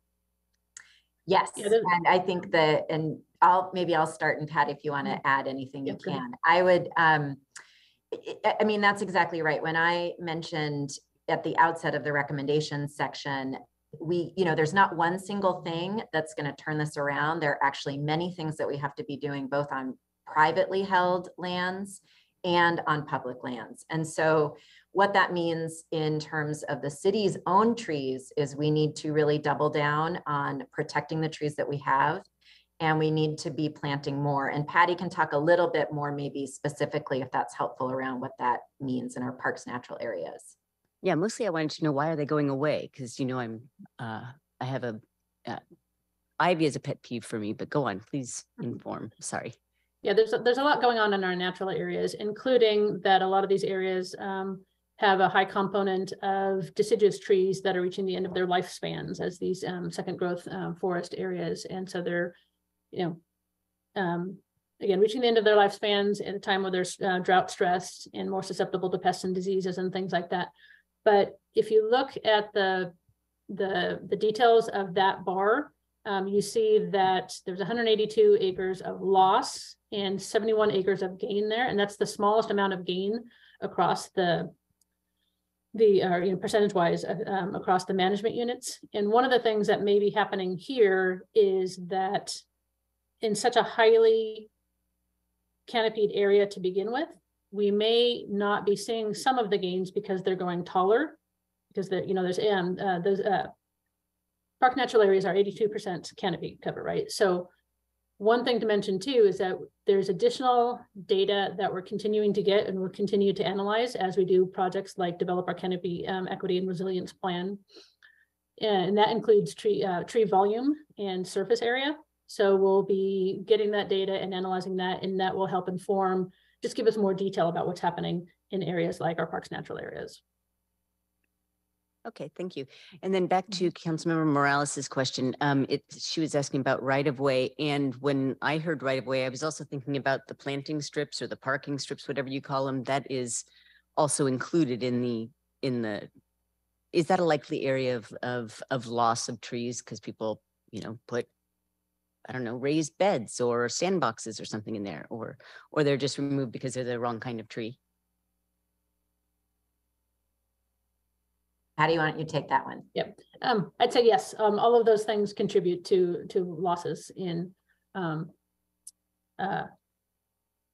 of trees in our planting strips and right-of-way areas. And it's challenging to be a tree in an urban area at all, let alone in a right-of-way or a planting strip, because of the increased impacts that they have from more impact with cars and humans passing by, and these small spaces that they're in. Oftentimes the roots don't have enough space to fully spread out and do what they need to do to support the tree.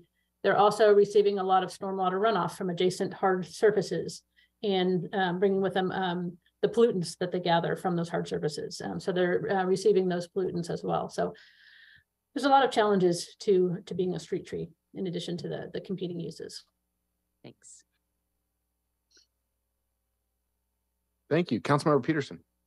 Thank you, Chair Strauss. Thank you for this presentation, which, and you know, we've seen this before because you had been to the Urban Forestry Commission to present this, and the data has been out there for a while. So it's really been helpful to have the time to digest this. And I know a lot of us have already mentioned our disappointment in seeing the tree canopy going in the wrong direction, despite our hopes of increasing tree canopy to 30% coverage, which is the city's official goal.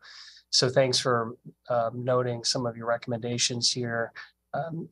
Keeping on this slide though, just to understand this a little bit more. So when looking at the neighborhood residential, if I combine in terms of residential, so neighborhood residential plus multifamily, I'm calculating about 40% of the tree loss occurred in these two residential areas combined. So the way I'm getting that 41% is 87 acres of neighborhood residential, which is about 34% of the 255 acre loss, and 18 acres of multifamily, which is about 7% of the 255 acre loss.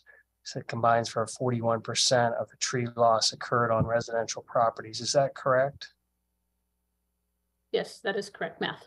Okay. Given those totals that they lost in each of those areas.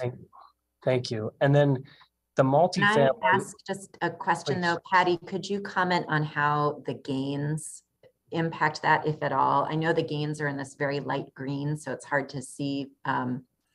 But if there's any impact on that, otherwise, forgive my. Well, those numbers that Councilmember Peterson was talking about was the net change, right? Yeah. So unfortunately, that's the net loss. Yeah. So then, in terms of the multifamily percentage, which is showing a minus 2%, comparing that to the neighborhood residential, which is minus 1.2%. Does that mean that the rate at which the loss is occurring in multifamily parcels is almost twice as much as the rate among the neighborhood residential? Yes, that's correct. And that's because of the relative difference in the amount of canopy that those areas started with. Okay. Thank you. All right. Thank you very much. Thank you, Councilmember Peterson. Colleagues, any other questions? I've got a few. So I'm just going to go I was letting everyone else go first. So if you could slide to slide 17. What stands out to me, and Patty, could you confirm those from this vantage look like single family homes? That's not multifamily? In the example photos, and these are put in just to show an example area. And yes, I believe those are single family homes. And this is in Seattle. This is not stock. This is in Seattle. I just pause here because that's an immense amount of tree canopy that's lost for a low amount of housing. So as we're having these conversations about housing and tree protections, it's incredibly important that we protect the canopy, and it's incredibly important that when that tree, if we have this level of canopy loss, it can't be for this low number of units. Sorry, Patty, there was no question there. That was just me editorializing. Could you flip to slide 23? And I bring up this slide. I guess it was the one just before. I know that you removed some of this one. It looks like it's pest infestation. There are pest infestations. Can you explain the link between climate change and pests and how these pests have impacted tree loss? Right. So we're seeing increased impacts to trees from pests and diseases,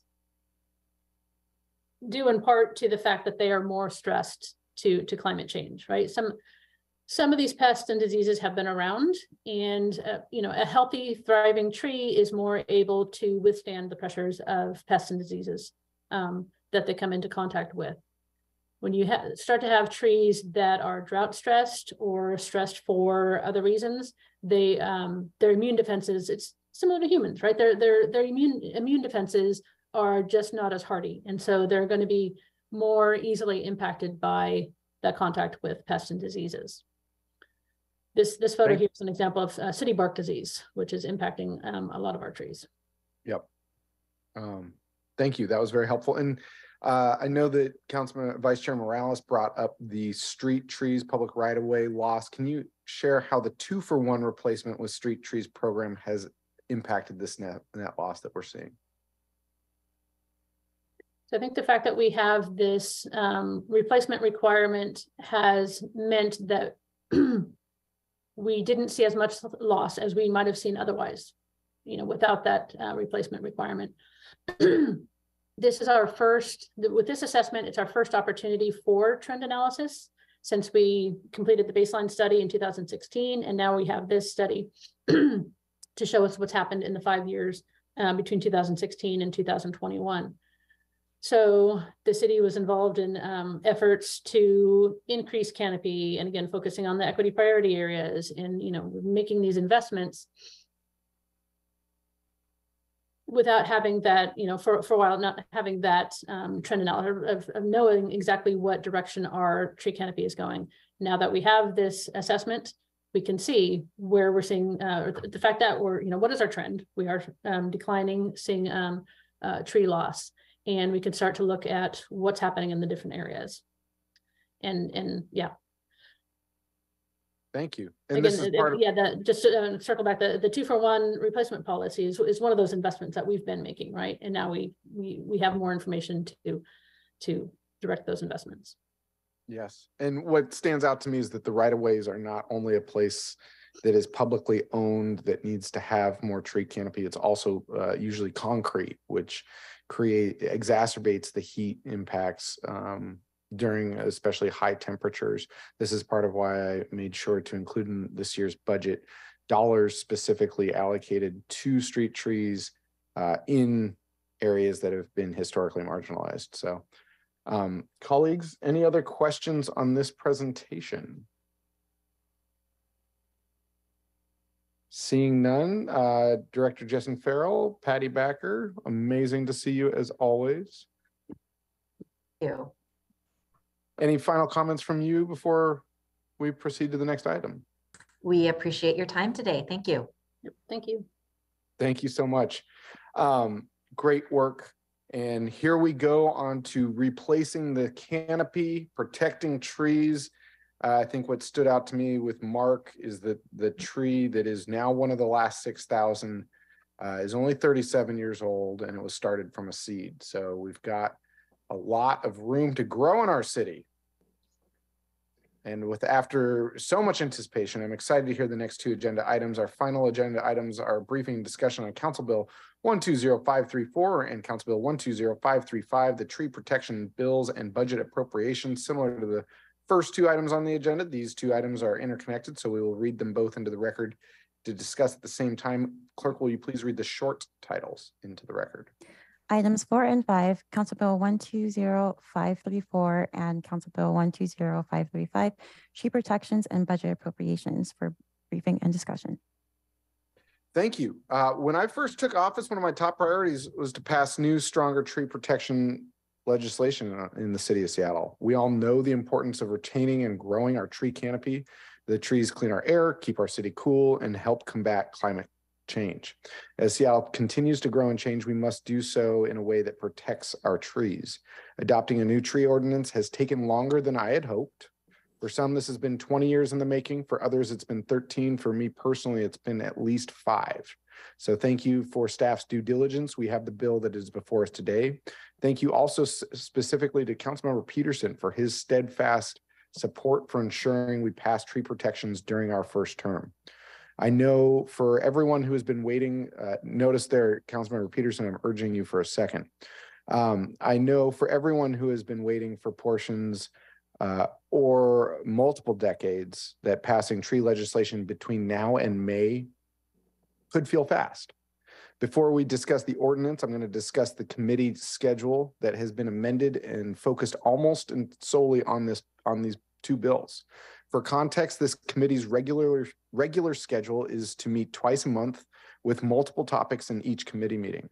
The schedule we have created has us meeting 6 times over 7 weeks with no topics scheduled except for the contract rezone we saw earlier and the tree assessment that we saw earlier. Beyond our committee work, this legislation will have been in public view for over 7.5 weeks, for over 7 weeks, and we have built in more time if needed. Clerk, we were planning to share the finalized schedule on the screen right now. I'm going to send it out in my newsletter this afternoon. So if you haven't signed up for my newsletter and would like a copy of the schedule, please sign up now. It will also be posted to next week's agenda. We're going to post the agenda early so that you've got access to it, and then we will amend it 48 to 24 hours ahead of the meeting so that you have access to this information now. Also, if you want a copy of the tree schedule, just email me or the land use clerk. At a high level, we are meeting every week from now until May with a 1-week break to ensure amendments and legislation can be reviewed by you, the public, and the law department before we vote on amendments. The public hearing is scheduled for after amendments will be voted on so that the public can provide testimony on the bill as amended. And I am working and have worked and have included in this schedule opportunities for the public to share their comments and feedback ahead of amendments being due to central staff. As well, I guess I just said this, at every committee meeting we have regarding the tree ordinance, we will have public comment, both remote and in person. Public comment is also available at full council, and we have the meeting that is dedicated to a public hearing. We have, I'm just going to roll through what the schedule is verbally. And again, this information will be sent out in my newsletter today and is available on next week's agenda that will be published very soon. Today, March 22nd, 2023, we will review the bill at the high level. Next Wednesday, March 29th, we will have a discussion of the details. We will be discussing protections and tree protection standards. The following week, April 3rd, we will have a discussion on tiers of protections and budget allocations. We request that amendments are due to central staff by April 4th, the next day after that. We'll talk a little bit more about that in just a second. We will take a break the week of April 10th, 2023 for law and central staff to review. And again, we will post the amendments as soon as possible to assist public participation. We plan to have amendments voted on during our meeting on Friday, April 21st, 2023, the day before Earth Day, followed by a public hearing on Monday, April 24th, 2023. This will occur before our scheduled final committee meeting on April 26th, 2022, with final passage from full council on May 2nd, 2023. We have held time on May 4th as a release valve should the land use committee need more time. Should we use this release valve, final passage from full council will be on March 9th, 2023. I'm requesting, now I'm talking about the amendments again. I'm requesting amendments are due to central staff by April 4th as a means to elevate the large policy discussions early. And by doing so, this allows us, you, the viewing public, central staff, and the law department to complete quality control and ensure there are no errors or technical cleanups required. So the idea is to have the big policy discussions before the 4th, and then to make sure that we've crossed all of our T's and dotted all of our I's. We're going to divide this legislation into 4 sections, as I mentioned: protections, the tree protection standards, which are clear guidelines during development for when a tree must be protected, or if it is going to be removed, how it will be replaced or paid for. We will then also discuss separately protection tiers, so the tiers of tree protections, and then we will discuss budget appropriations. We again plan to address protections and protection standards on March 29th, next Wednesday, and tiers and budget appropriations on April 3rd. If we are able to cover all 4 sections during March 29th, we will make some amendments, but the duration of this schedule will not change.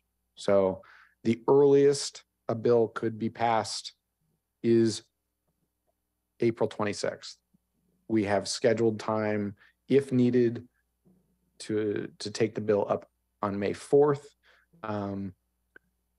But that's the schedule as of right now.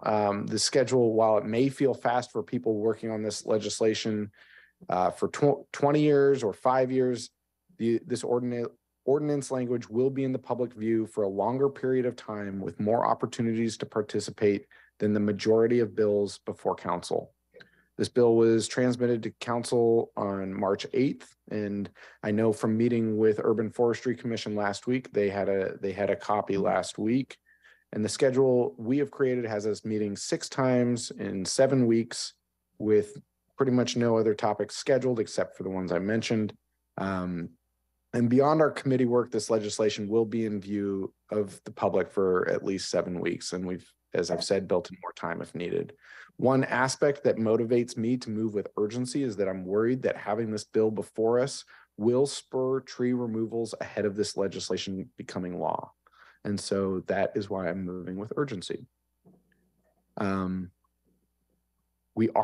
was my preface. We are joined by Shonda Emery of the Department of Construction and Inspections for this presentation. Shonda, you are a regular participant at our committee because of the resolution that I helped author 5 years ago that required you to come back every quarter. So thank you for coming back again. And we also have Director Nathan Torgelson. Councilmember Peterson, do you want to say anything before we go? I mean, we've been waiting for this for how many years? Thank you, Chair Strauss.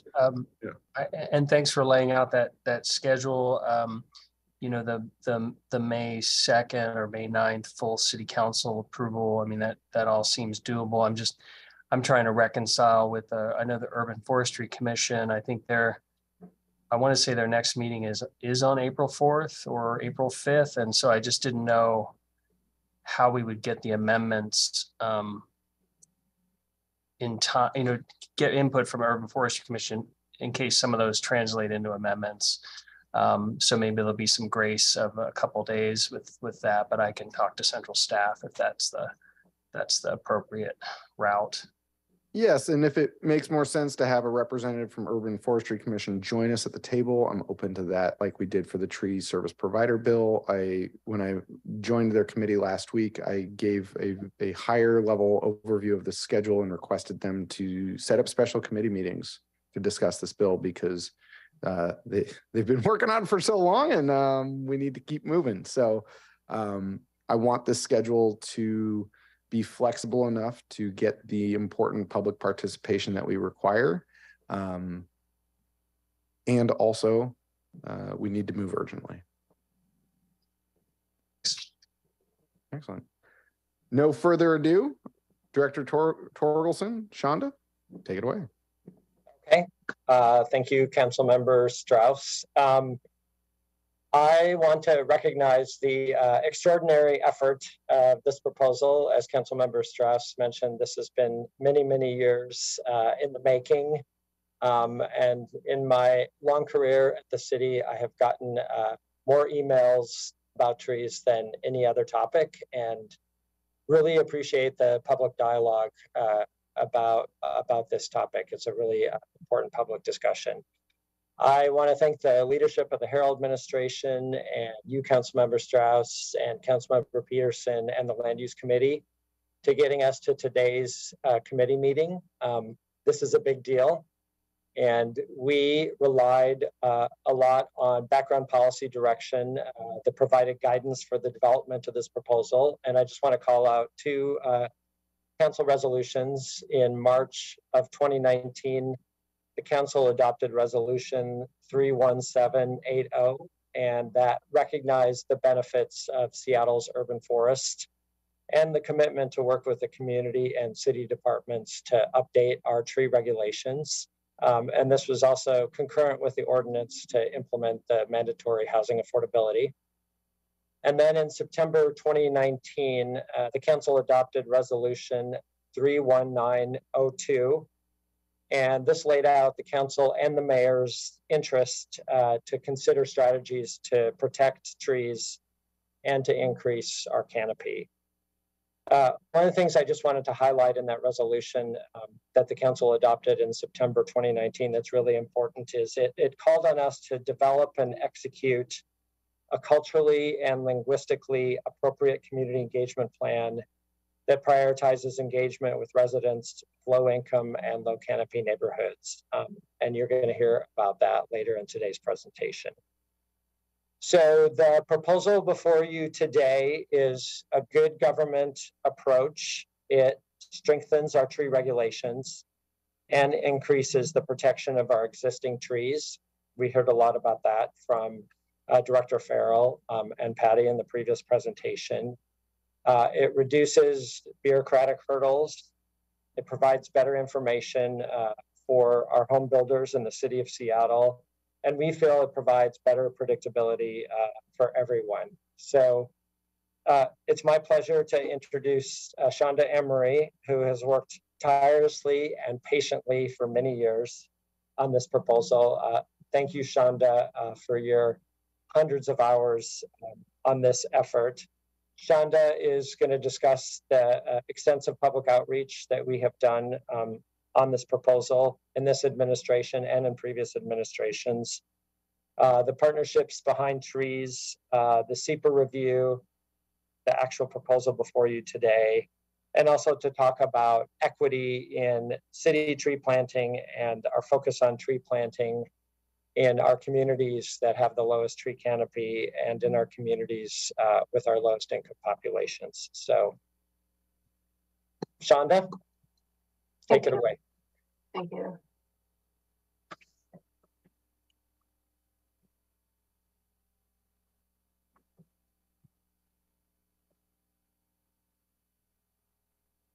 I'm not able to advance the slides for some reason. Let me try. Is there another button that I could try besides the down arrow? Clerk, are you available to share your screen? We're going to try to have the clerk share her screen in just a second. Okay. If you could pull yours down. I'll try this. For some reason.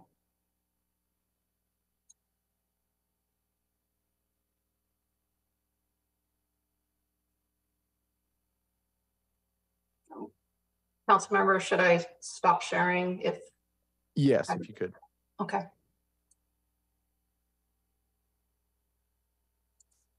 Just one moment. Sorry about that. No, you're fine. Colleagues, thank you for your patience with this. And I know we are technically at time for committee, but hopefully you heard me during council briefing this week say that we were probably going to run long, and sure enough, here we are.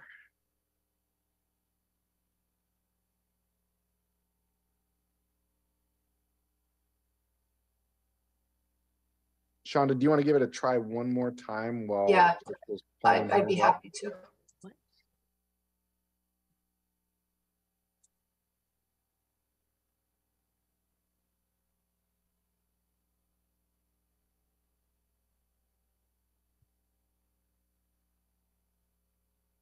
Shonda, if it doesn't work, I'm good to share now. Yeah, for some reason, it's not advancing. I'll stop sharing. Yeah, I'll take over. Thank you.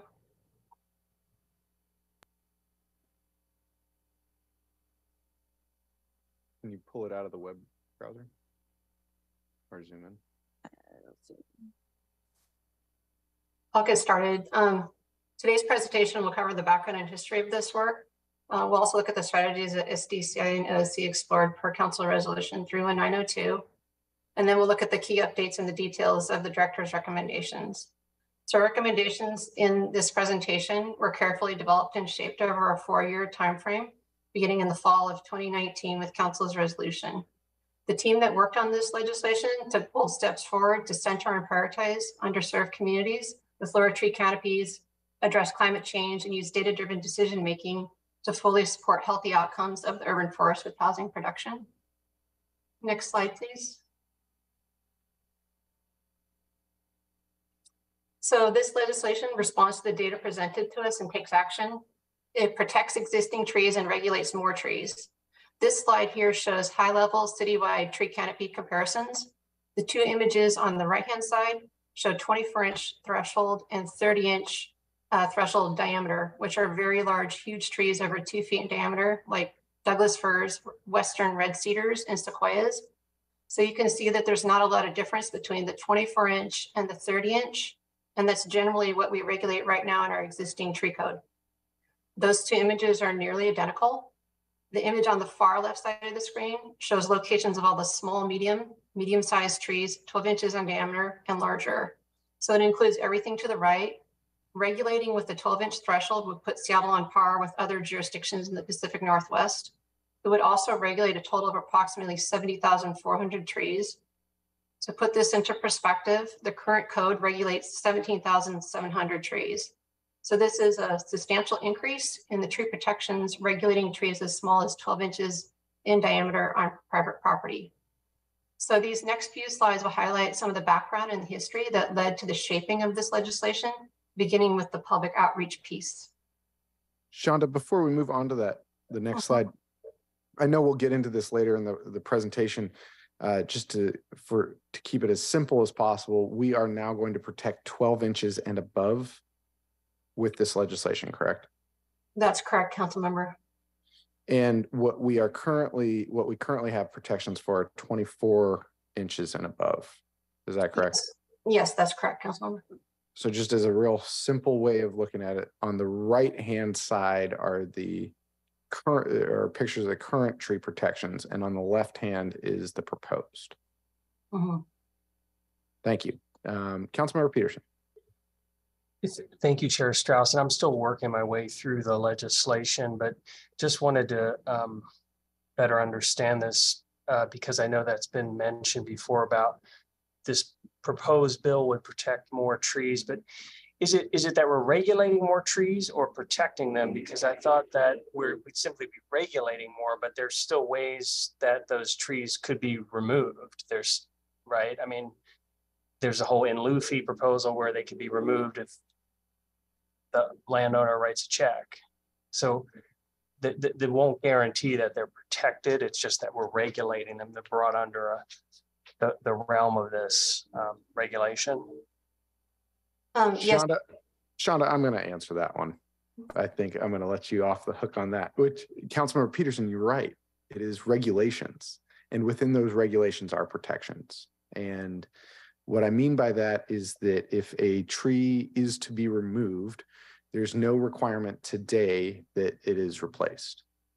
So if a tree is removed, it either has to be replaced or funds have to be provided that allow the city to replace that tree.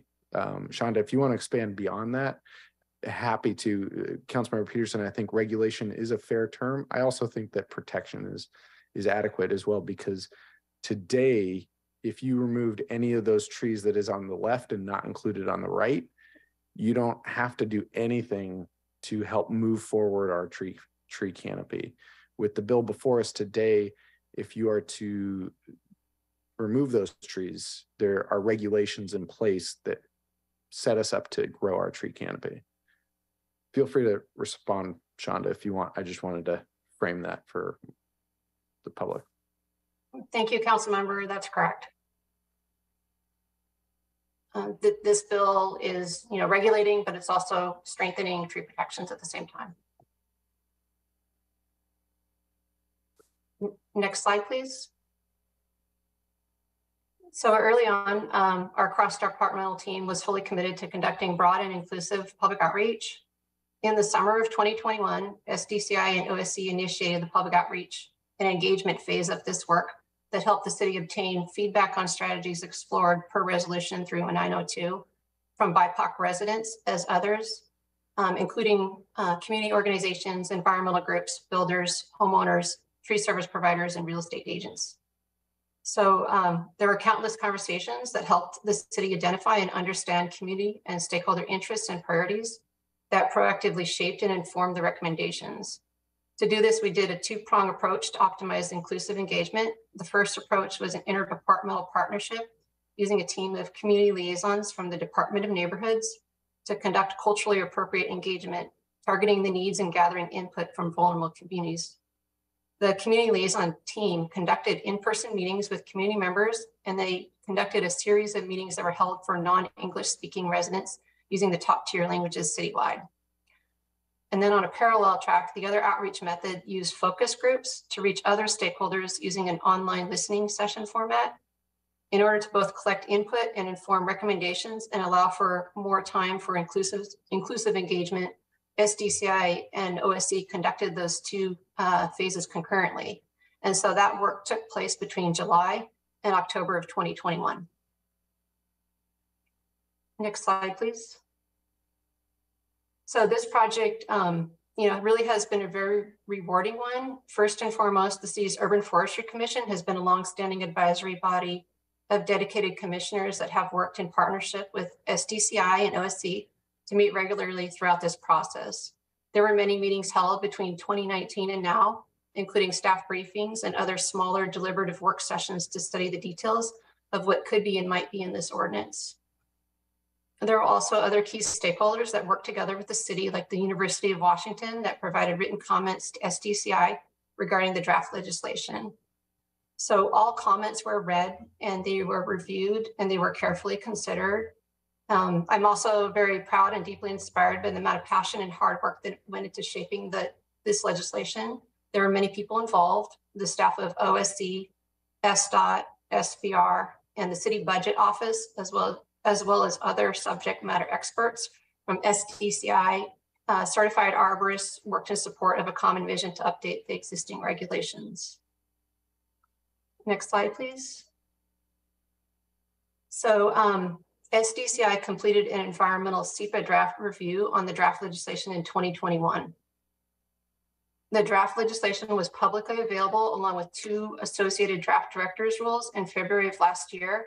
The city issued a determination of non-significance for the legislation when it was published for public comment at that time in mid-February. And then it was in March Q2 of last year that the city received an appeal on the department's determination under the State Environmental Policy Act. So the SEPA appeal was resolved at the hearing last summer when the hearing examiner upheld the city's determination on August 10th, 2022. And that was a really significant step forward to allow the city to proceed with updates to the existing regulations and then have the opportunity to advance a new tree ordinance. So guiding this work, again, is Council Resolution 31902, which spotlights key strategies prepared by Council to elevate equitable outcomes by the delivery of multi-benefits consistent with the goals and policies of the 2015-2035 Comprehensive Plan and the 2020 Urban Forest Management Plan.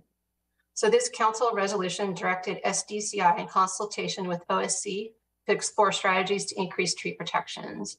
So these include, but they're not really limited to, the strategies explored listed here: to expand the definition of exceptional trees, to adopt a definition of significant trees, to add replacement requirements, to review and potentially modify tree removal limits, to explore a payment in lieu option, and then also to track tree removal and replacement.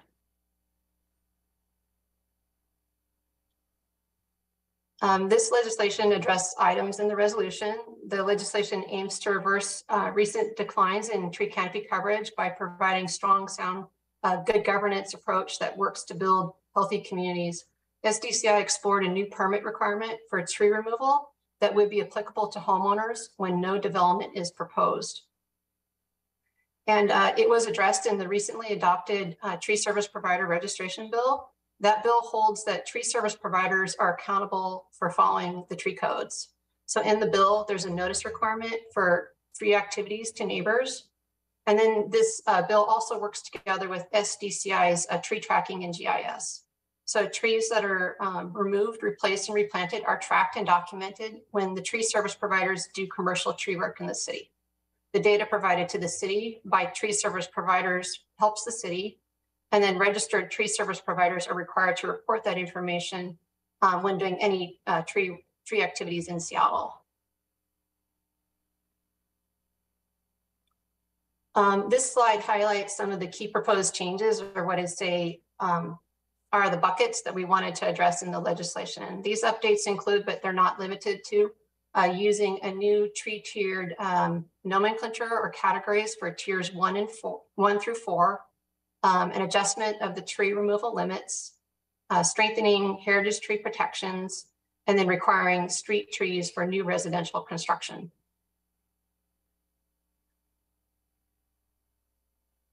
So also included in this legislation are several other updates. This first bucket is to use a hardscape coverage standard in place of floor area ratio, FAR.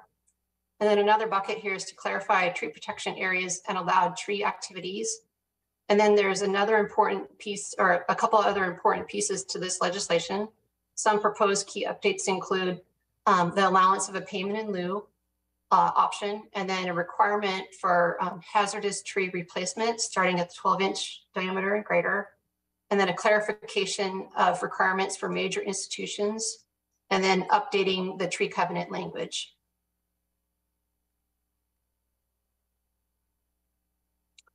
So the existing regulations regulate fewer trees and have limited tree protections, and they have limited to no replacement requirements compared to this legislation. The existing regulations generally regulate a single tree category, which is the exceptional tree category, and that's it. So one tree category is very limited and does not provide the tree protections that we need for a climate just future. The environmental SEPA draft legislation expanded tree protections by lowering that threshold from 30 inches to 24 inches. It required mitigation starting at a 12-inch threshold, and then it added a new definition for significant trees among a couple other things. The proposed changes in this legislation carry forward all of those updates and improvements to strengthen tree protections in the environmental SEPA draft legislation. And then it takes it a step further to clarify and make use of a straightforward, simple tree category system based on tree tiers. So you can see here that we won't use the exceptional tree category name, and we also won't be using the significant tree category name either. Instead, the proposed change expands tree protections by providing special protections for heritage trees in its own category, Tier 1. And then this legislation also creates another category for the second most important group of trees, Tier 2, which are formerly the exceptional trees. And then instead of regulating trees at a 30-inch diameter, it now regulates those trees starting at a 24-inch diameter in this category. There's 70 or so tree species that are also regulated as Tier 2 exceptional trees with diameters that are smaller, listed in an existing director's rule. Those will also be included in this category. And then in addition to this, the Tier 2 trees now include tree groves in this higher level of protection. The third category is for Tier 3 trees, and these include all trees 12 inches or greater and up to 24 inches diameter. This adds approximately 48,000 additional trees in this tiered category, where previously there are no protections here in the existing regulations. And then in the last category, the fourth category, Tier 4, is for those trees measuring 6 inches, but less than 12 inches. So the result here is that we're regulating and preserving more trees and have developed a tiered tree category system to do that. So another change in this legislation is the adjustment to the tree removal limits when no development is occurring. So under the existing regulations, a property owner or a builder may remove up to 3 non-exceptional Tier 2 trees per year in all zones, and heritage trees are grouped together with exceptional trees rather than being in their own category. So the proposed changes will require trees to be preserved and retained outside of development. This means that regulated trees may not be removed unless they're deemed hazardous or if there's an emergency action. In those situations, documentation is required. In addition, the proposed change limits the trees that can be removed when no development is proposed for an allowance of up to 2 Tier 4 trees in any 36-month period in the neighborhood residential, low-rise, mid-rise, commercial, and all the Seattle mix zones. And then it maintains the allowance for up to 3 Tier 3 trees or Tier 4 trees in any 12-month period in the other zones, and that's mainly the downtown and the industrial areas. The purpose of this update to the existing regulations is to preserve as many trees as possible by adding limitations to the removal of these trees. And this is in response to Council's resolution and also the most recent data shared with us today by OSC. The proposed changes will help us reach our tree canopy cover goals. So under the existing regulations, there's no replacement requirements when a hazardous tree is removed. There's also no replacement requirements for non-exceptional trees. So, and also if there is an exceptional tree, then the replacement requirement is 1-for-1. So the proposed change will require trees to be replaced and mitigated for when those trees are removed in nearly all situations. For example, all tier 1, tier 2, and tier 3 trees, including all hazardous trees that are removed, they must be replaced by 1 or more new trees. The size and species of the replacement trees will be determined by the city arborist. And then the tree replacement required must be designed to result in a canopy coverage that is roughly proportional to the canopy cover prior to tree removal. And this is applicable in all zones. In addition, any tree that is planted as a replacement tree will need to have 100% survival rate for up to the first 5 years of establishment. And then new trees planted are required to have a healthy start to ensure, again, that we're reaching our citywide tree canopy coverage goals by 2037. Sorry, Shonda, just before we go on, I know I'm holding my questions to the end because we've got a lot of material to get through and I want to make sure that colleagues have an opportunity to digest some of this. I just want to, the 100% survival required. This is my Sandy Shetler rule. Sandy has been a great advocate in my district for making sure that these trees survive. She's many times gone around to new build neighbors and leaving notices on their door on how to help these trees survive. It's been something that I've been we've been working on this for 5 years. I'm just very excited that we got to include this in the legislation. Thank you, Shonda. Mm-hmm. So this legislation allows for home builder flexibilities to development standards to accommodate tree retention. It does this in 2 ways. First, for development that is not subject to design review, it does 4 things. 1, the legislation states that setbacks and separation requirements may be reduced by a maximum of 50%. 2, amenity areas may be reduced by a maximum of 10%. And then 3, landscaping and screening may be reduced by a maximum of 25%. And then 4, structures width, depth, and facade length limits may be increased by a maximum of 10%. So this flexibility in the design and the location of the buildings and structures can help preserve existing trees where there's not a lot of space available for buildings and trees. Without them, it can be very challenging. And then second, for development that's subject to design review, it does a few things in the legislation. It provides for departures for home builders. It also allows for a reduction in the parking quantity, as well as for a modification of standards for safe access to a property. And then in the low-rise zones, it provides builder flexibilities for an increase in base height of 40 feet to 50 feet, which allows for additional floor area if needed to recover floor area lost within a tree protection area.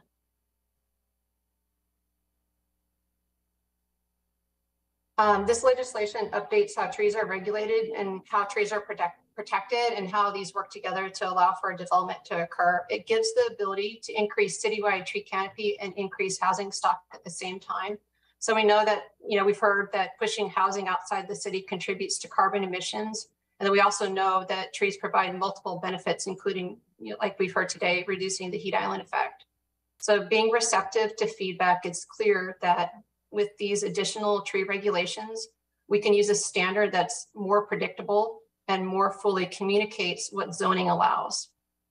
So in alignment with this, the legislation will maintain the existing 35% lot coverage standard in the neighborhood residential zones where the vast majority of the tree canopy is located, approximately 92% of the regulated trees. And then it'll add more protections in the multifamily commercial zones that currently use floor area ratio for zone development capacity purposes. The proposed change is to use hardscape standard, which is generally 85% in the zones where townhouses, row houses, and apartments are typically built. This is a better indication of what the current zoning allows, and it's also consistent with what is allowed by existing zoning. The next slide explains this a little bit in more detail. And Shonda, maybe you can keep going, clerk. I think, what stands out to me is that the way that we have been looking at this zone in particular is about floor area ratio, which is simply the space that the building occupies. And I think what's interesting about this slide is, I'll let you present on it, but this is a realistic view of what the city requires for a lot. And that's what this hardscape aspect is about looking at what is the city requiring of a builder in total, rather than just looking at what the floor area ratio is. So I know that there's still some work to do here, but please take it away. Thank you, Councilmember. So to do this, the proposed change is to use the hardscape standard, which makes tree protection easier on both the applicants and the arborist. So this standard applies to multifamily and commercial zones, and it uses established ANSI 300 standards that certified arborists are familiar with to determine tree protection areas. So the existing regulations use floor area ratio to measure zone development capacity. And again, floor area ratio is the ratio of a proposed building's footprint to the lot that the building sits on. This legislation replaces FAR, floor area ratio, with the hardscape standard, which is a standard that accounts for hardscape and site planning considerations driven by allowed housing development. So as we're regulating more trees with this legislation, it's crucial that we really use the right tool. The image on the screen shows an example of a townhouse development using the hardscape standard, which again is an existing SDCI standard that's proposed to be used to replace FAR, because FAR relies on the built floor area only, and it accounts for just the buildings. So a better way to describe what's allowed and what's required is this standard. Building footprints, eaves, parking access areas, walkways, bicycle parking, waste storage areas, patios, bioretention planters, stormwater features, and other hard surfaces are required for typical development projects by current codes. And Shonda, before we move on, just let me know when you're done, because I've got a question for you. I'm happy to answer any question, Councilmember. So I'm just first talking about within this ordinance, there are provisions that allow some of these hardscape changes to be exchanged for preserving trees. Just want to, on the record, double check that that's correct. That's correct. Thank you. Thank you for the rhetorical question.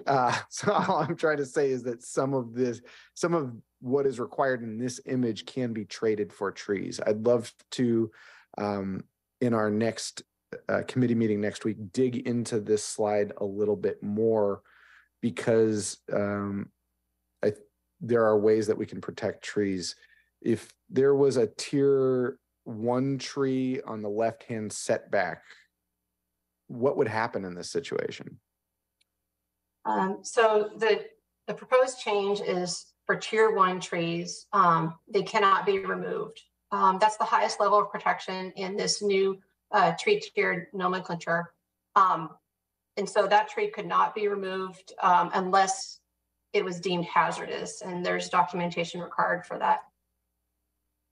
And then look, actually, you know what? I'm going to save my hypotheticals for next week, so you can get through all of your presentation. But just where I'm leading you with this, just for the viewing public to understand that if there were trees on this lot, there would be the ability to move these buildings around or change some of the hardscape requirements, and that trees would benefit from greater protections. And if a tree was to be removed, they would be required to be replaced or to pay the in lieu fee. I see Councilmember Nelson has a question. Yeah, so before going on, and I'll wait until the end for more substantive questions, but I'm trying to find a definition. What is a heritage tree? I understand that now they are tier 1 trees, but I've looked up, I've searched on heritage in the director's rule. There are 12 references, and the closest I get to a description or a definition is they're described per Title 15. So can you just tell me what one looks like? Amen, Councilmember Nelson. Thank you, Councilmember. That's a great question. Heritage trees are, it's a program that it was run by Plant Amnesty in partnership with the Seattle Department of Transportation. And these are some of the largest historical, culturally important trees in the city. They are huge trees. You can kind of see them in more of the historical neighborhoods, like, for example, Queen Anne or Wallingford. So they're designated and some are added each year, about 15 or whatever, but they're large and They're designated. Yeah, Okay. they're large and they have culturally important significance, part of Seattle's history. And they can be on city property or private property. Mm-hmm. Thank you. Thank you for letting us distract you, Shonda. Keep going. No problem. I'd like to talk a little bit more about that previous slide if we have time. Thank you. So as I was saying, as we're regulating more trees, it's crucial that we use the right tool. So the image on this screen, it's really showing that there's a lot of things that are required for typical development by current codes in the multifamily and commercial zones. For example, there's walkways, bicycle parking, waste storage areas, patios, bioretention planters, things like that. So for this example shown on this screen, under existing code, the allowed floor area ratio is a maximum of 1.4. And so this project has a built floor area ratio of 1.39 and a hardscape percentage of 85%. So the current code required no parking, and the applicant provided 5 parking stalls off the alley. Bicycle parking, solid waste, recycling are also code requirements. So are pedestrian walkways and driveways, as well as landscaping. So you can see that there's a lot of code required things that need to go into the design and placement of buildings on a site in these zones. So the standard here, the hardscape standard, allows for increased tree protections. And I want to emphasize that the floor area ratio only accounts for the built floor area, which is not flexible enough to accommodate what this legislation is proposing to do. The new tool will provide a flexible and more adaptive tool to accomplish increased tree protections as more trees are regulated with this legislation. Thank you. So this legislation allows for a new option for payment in lieu in several circumstances. It's a voluntary option that permit applicants can elect to do if the tree is approved for removal by the city. The city's urban forestry core team has endorsed planting and care of trees on public property to help ensure long-term tree survival. The payment amounts will cover the costs of replacement trees as well as establishment. And so those payment amounts are based on ANSI 300 tree valuation formula that's used by tree appraisers together with city costs for establishment of newly planted trees. Some permit applicants may elect to make a payment with this new program. Others may opt to replant trees on site as their first priority, with the option to elect to make a payment in lieu as their secondary alternative. Based on our research, which included other peer cities that have payment in lieu as an established program in place, SDCI anticipates that the vast majority of permit applicants will choose to plant a replacement tree, a mitigation tree on the property as their first choice, rather than make a payment to the city.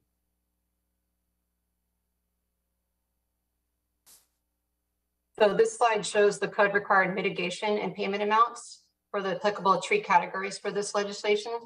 Again, it uses the ANSI 300 tree valuation formula and city costs. So tiers 1 and 2 will be calculated using a cost per square inch of trunk for each tree removed. And then tier 3 trees will have a rate of cost per tree removed. So the cost per square inch rate for tiers 1 and 2 is $17.87. And then the cost per tree removed for tier 3 trees is $2,833. So these payment amounts include city costs such as establishment for these newly planted trees. Included are maintenance, pruning, and watering of these trees for the first 5 years of establishment to ensure that they have a healthy start in an urbanized environment. The payment amounts, they range from several hundred to several $1,000s for a regulated tree. The minimum amount would be routinely reviewed and adjusted according to city procedures. The next slide kind of explains what the revenue received would look like in the first year of implementation and then where it will go. Thank you, Shonda. And just to clarify, in this slide, it says tier 1 cannot be removed, and then we have a dollar per square inch. Just clarifying here that tier 1 cannot be removed unless it is deemed hazardous. Is that the only way that tier 1 can be removed? That's correct, council member. And it's listed here. If it were hazardous, that tier 1 tree, you would need to pay a mitigation for it, because a tier tree is too large to replace. You once you remove a tree that large, you couldn't possibly purchase a plant or a tree of that size diameter. So that's why it's listed here in this chart for payment in lieu. And with today's code, this protection does not exist. If a tree is deemed hazardous, it's just removed. No, that's right. No replacement requirements, no in lieu fees. Okay, thank you. Right. Well, isn't somebody going to say that if it's hazardous, it might fall on your neighbor's house? And so how can you charge us that much if it's, I mean, I'm just wondering if, okay, never mind.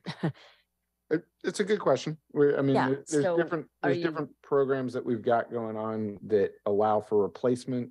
So you could replace the tree rather than pay the in lieu fee. Mm-hmm. Okay, so you can replace these ones. Yes. Okay. Shonda, you just double check my math there. Okay. Yeah, you could, right. I'm sorry for the confusion. You could extrapolate the tree benefits and plant many little trees to recover the tree canopy as an option. Not that I'm advocating for that, but anyway, thank you. It's a good question. I only play Shonda on TV. She's the real expert here. Thank you. So revenue estimates are based on anticipated number and type of trees removed annually, as well as research from other peer cities of comparable size and density to Seattle. So usage would likely be less than direct replanting. SDCI estimates that the revenue forecast would be approximately $191,000 in the first year in 2024. Education and public outreach would be a key part of this new program. In the first year, the two departments that would be planting these trees are the Seattle Department of Transportation and the Seattle Parks and Recreation Department. The Seattle Department of Transportation would plant 406 trees, and then Seattle Parks and Recreation would plant 77 new trees. Both departments have tree experts and staff available to do this. They have field crews to plant hundreds of trees. They have trucks and hoses and tanks to water newly planted trees twice per week, and more so in the summer months. They're also set up to stake and trim trees as they grow. Both departments have mapped out and designated spaces where trees are needed, such as spaces that currently don't have trees. The next slide will show this a little in more detail. So responding to the most recent data from the Office of Sustainability and the Environment, we see a canopy of 30% citywide. And so we know that neighborhoods impacted by racial and economic injustice started with less canopy historically and have lost more canopy than the citywide average. So tree canopy coverage is crucial for reducing the heat island effect. The payment in lieu option would allow for hundreds of trees to be planted citywide with this legislation. The image on the left-hand side shows existing tree canopy by percentage. The pale yellow colors have the fewest trees and the darkest greens have the most trees. The image on the right shows the socioeconomic indicators by quartile percentage. You can see the overlap here between the two images. The areas shown in red and pink are the most vulnerable with the lowest tree canopy in the city. And then the blues are wealthier, more white, and more treed. This climate forward benefit addresses historical environmental disparities by centering and prioritizing BIPOC communities. It would provide funding to plant trees where tree canopy is most needed. And then in response to public feedback, SDCI prepared a series of GIS maps to spotlight neighborhoods that would benefit from having hundreds of trees planted to become greener and healthier. And so that information is available at the US Census tract level of detail. This legislation takes action. It updates the existing regulations to regulate more trees and increase tree protections. It also includes several other updates shown here on the screen. So for street trees, this legislation requires trees to be planted in the street right-of-way for new residential construction. It also states that if there's already a tree in the planting strip that's growing, that's healthy, then a new tree should be planted in a place that needs one. For tree activities, climate change, tree diseases, and insect infestations have been documented to be one of the biggest threats to the city's tree canopy in the coming decade. The existing regulations did not account for these things, so this legislation will require documentation for emergency actions and hazardous tree removal. For hazardous trees right now, no replacement is required when a hazardous tree is removed. The tree is removed and then nothing is planted in its place under the existing regulations. So the proposed change requires replacement for hazardous trees that are removed in all zones citywide. And this applies to trees 12 inches and greater in diameter. For major institutions, this legislation updates or establishes that all city council adopted master plans with tree provisions apply instead of chapter 2511. That's a clarification of the existing code. And then for covenants, the proposed change here for covenants is that the covenant applies for the life of the development, meaning as long as there's a building or structure on the property, then the covenant is in place to protect those trees from removal when the property changes ownership, for example.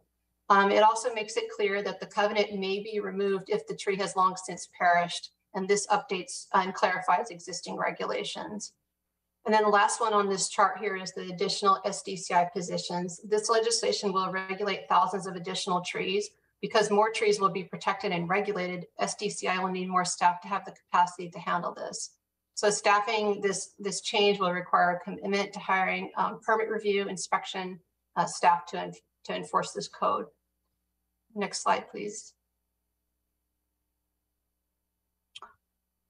This legislation responds to the data presented to us by OSC. It takes action to act positively to address strategies in the resolution using a good governance approach. It supports and grows Seattle's tree canopy. It also preserves Seattle's tree canopy. It plants trees where trees are most needed, and it funds tree planting programs through the establishment of this payment in lieu option by regulating an additional 70,400 trees. It also raises an estimated of 191,000 in 2024 with the payment in lieu fees to get started straight away to plant new trees as soon as possible. And then it creates clear standards for tree protections while taking steps to expedite the city's permit process on private property. So that concludes this presentation. Right now, I'm happy to answer any questions.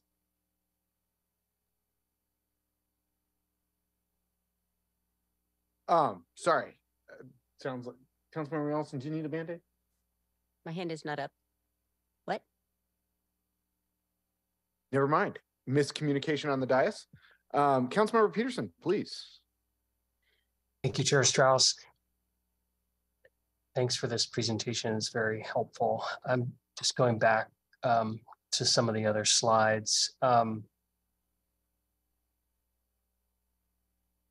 moment. Yeah, totally. On slide 22, where we talk about the revenue, and there's another slide that references this $191,000. That's, you know, within our $1.6 billion budget for just the general fund. That's a very small amount. So it seems like we could find the money in our budget for that $200,000. Why not just not allow the removal of those particular trees and just pay for the cost to have additional staff for planting out of the 200, you know, out of the general fund? Councilmember Nelson, Councilmember Peterson, I'll take that question. You're right, $190,000 is not a lot of money straight away. It is more money than we are collecting even from penalties at this point, if I recall correctly. And then we also have to look at this as a portion of the pie, because we have, you know, per the legislation that you and I worked on this last year, we now have a tree fund within the budget that didn't exist before, so that penalties for tree cuttings come into this fund.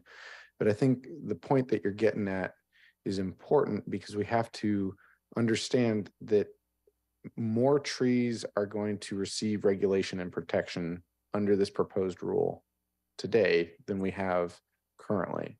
And from that, we have to extrapolate some sort of public benefit. And in this case, these are some dollars. I think a good question to maybe follow up with Shonda on is, did this level of funding incorporate the fact that many people will be replanting trees rather than choosing in lieu? And I think that that's important. But the main point to your point, Councilmember Peterson, is that currently people are able to cut down trees without having any mitigation. With this legislation, we will add protections and, in addition, be able to raise additional revenue to plant, plan, and steward the future canopy our city needs. So, Shonda, Councilmember Peterson, did that help clarify? But I think maybe to add on to your question, Shonda, can you help us understand, is this number, did you arrive at this number by also including replacements? So this is an estimate for the first year of implementation for 2024, and it was based on a peer review of other cities that have payment in lieu established.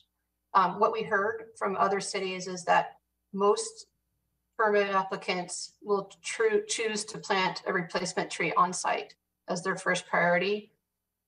So the usage rate of the payment in lieu is around 1%. It's not very high.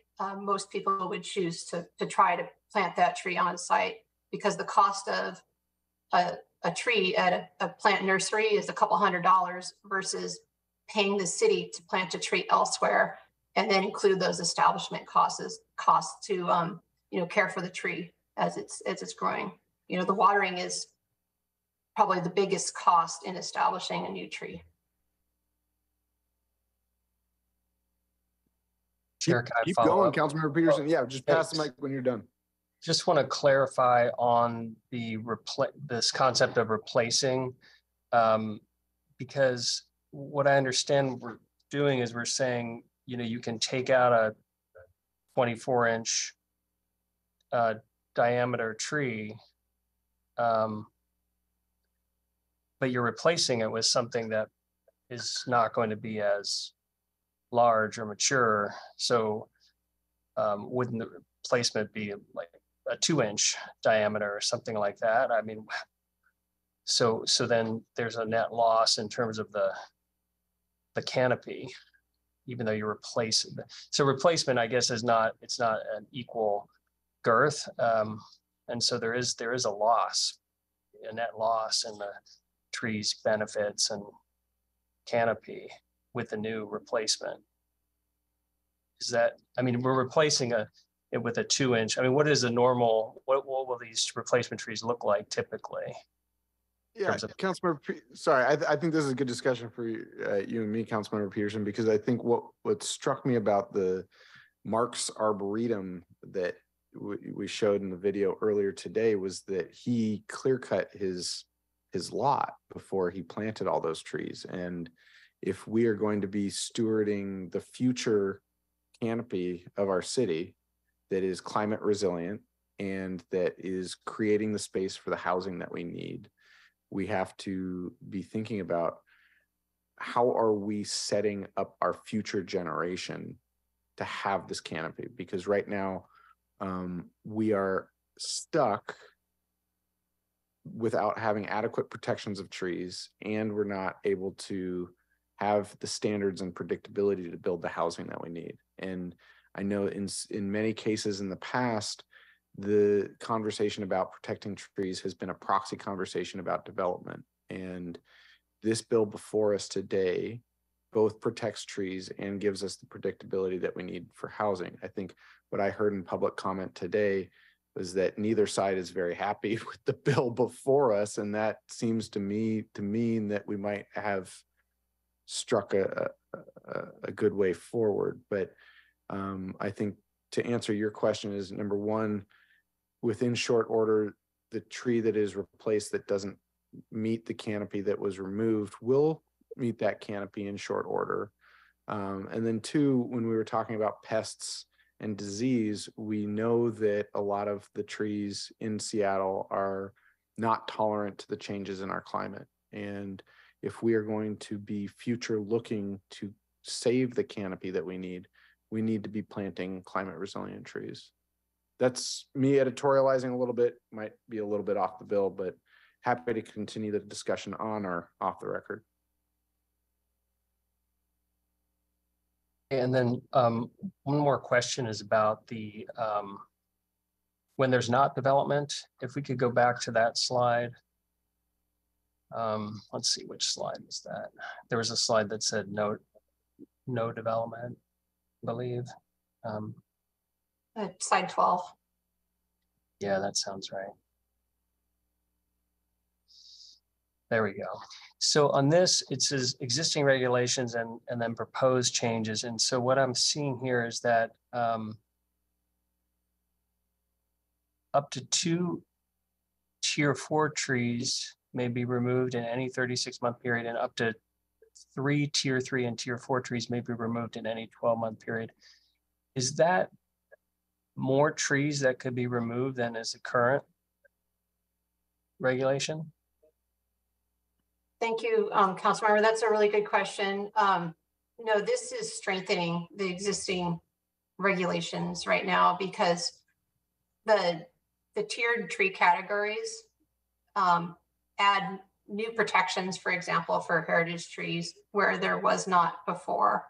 And then it also adds a tier 4 category, 6 to 12 inches, which helps us with tracking trees, showing them on site plans as small as 6 inches outside of development. And then the tree removal limits are new. They're on top of what we had before. Thank you. Mm-hmm. Thank you, Chair. I'll keep reading the bill. Okay. Appreciate you, and call if you need to at any time. Colleagues, any questions before I jump into mine? Councilmember Nelson, anything? I'll take this offline. You could just maybe direct me to where I might find this information, but trees grow, we want them to last a long time. And so you got to this point about climate resilient tree species. Anywhere in here are there requirements for replacement trees being native or bee friendly or anything like that? And you can just answer me later. Or I mean, you can say yes or no, but I don't want to take up too much time. Just tell me where I can read that. Thank you, Councilmember. I'd be happy to send you some more information. Thank you. I've got a number. Can we go back to slide 16? I know that I'm gonna wait until next committee meeting to really get into this, but I'd love to use this diagram with some examples of tier 1 and tier 2 trees on different parts of this lot to determine what is and what is not possible to remove. Because I think that this is a good example to say, and Shonda, I'm going to say some things. Please tell me if I'm correct at the end of this, which is that if there was a tree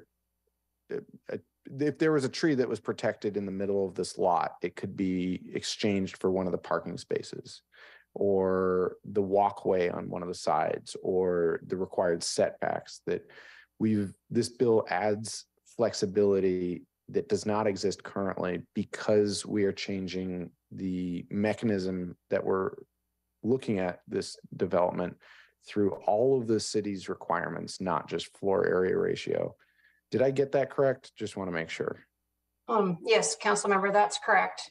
It adds the ability to make decisions where before we didn't have that all shown on the site plan all at once. So it puts all the information up front and center to make these decisions with all the information shown clearly, trees and buildings.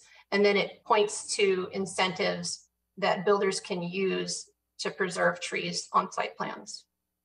Great. Yeah, so I'd love to be able to use this slide as an example in a number of different ways to show us what our options are and what the requirements are for replacements. You go to slide 18. I already asked the questions that I have written down. That's great. Can you go to slide 21? Yes, and so this is where Councilmember Nelson, you raised the question that I was also going to discuss, is that if hazardous trees are required, we're requiring mitigation for hazardous trees to be removed, signaling to the public colleagues that I'd like to find a way to create a means tested way to provide a replacement tree, so that we can help people that need the help. No question there, but also on slide 21, the second council bill that was read into the record is just about that last line, the additional SDCI positions. Is that correct? That's correct, council member. It's for 3 full-time employees, a permit reviewer, an inspector, and then a GIS analyst to help us with tree tracking and inventorying. Okay. And so that I know is scheduled for April 3rd at this time. Just again, for next Wednesday's meeting, we're going to focus on protections and then protection standards. Shonda, do be ready to speak about the tiers and the budget items, because if we're able to move quickly, we will. And just again, for the public viewing, since it is 4:52 p.m. right now, I can tell you that my newsletter is going to go out tomorrow morning, where I will have this agenda. But I'm going to say again, we are at March 22nd, 2023. We've had the tree canopy assessment and the high level overview. Next Wednesday, March 29th, we will have the discussion of tree protections and tree protection standards. The following week on April 3rd, we will have a discussion on the tree protection tiers and the budget appropriations needed. We will request amendments are due to Yolanda by April 4th. Caveat Councilmember Peterson's request, and we will make that change to meet Urban Forestry Commission's meeting schedule. The intent of that amendment due date is so that the law and central staff can draft and review the amendments.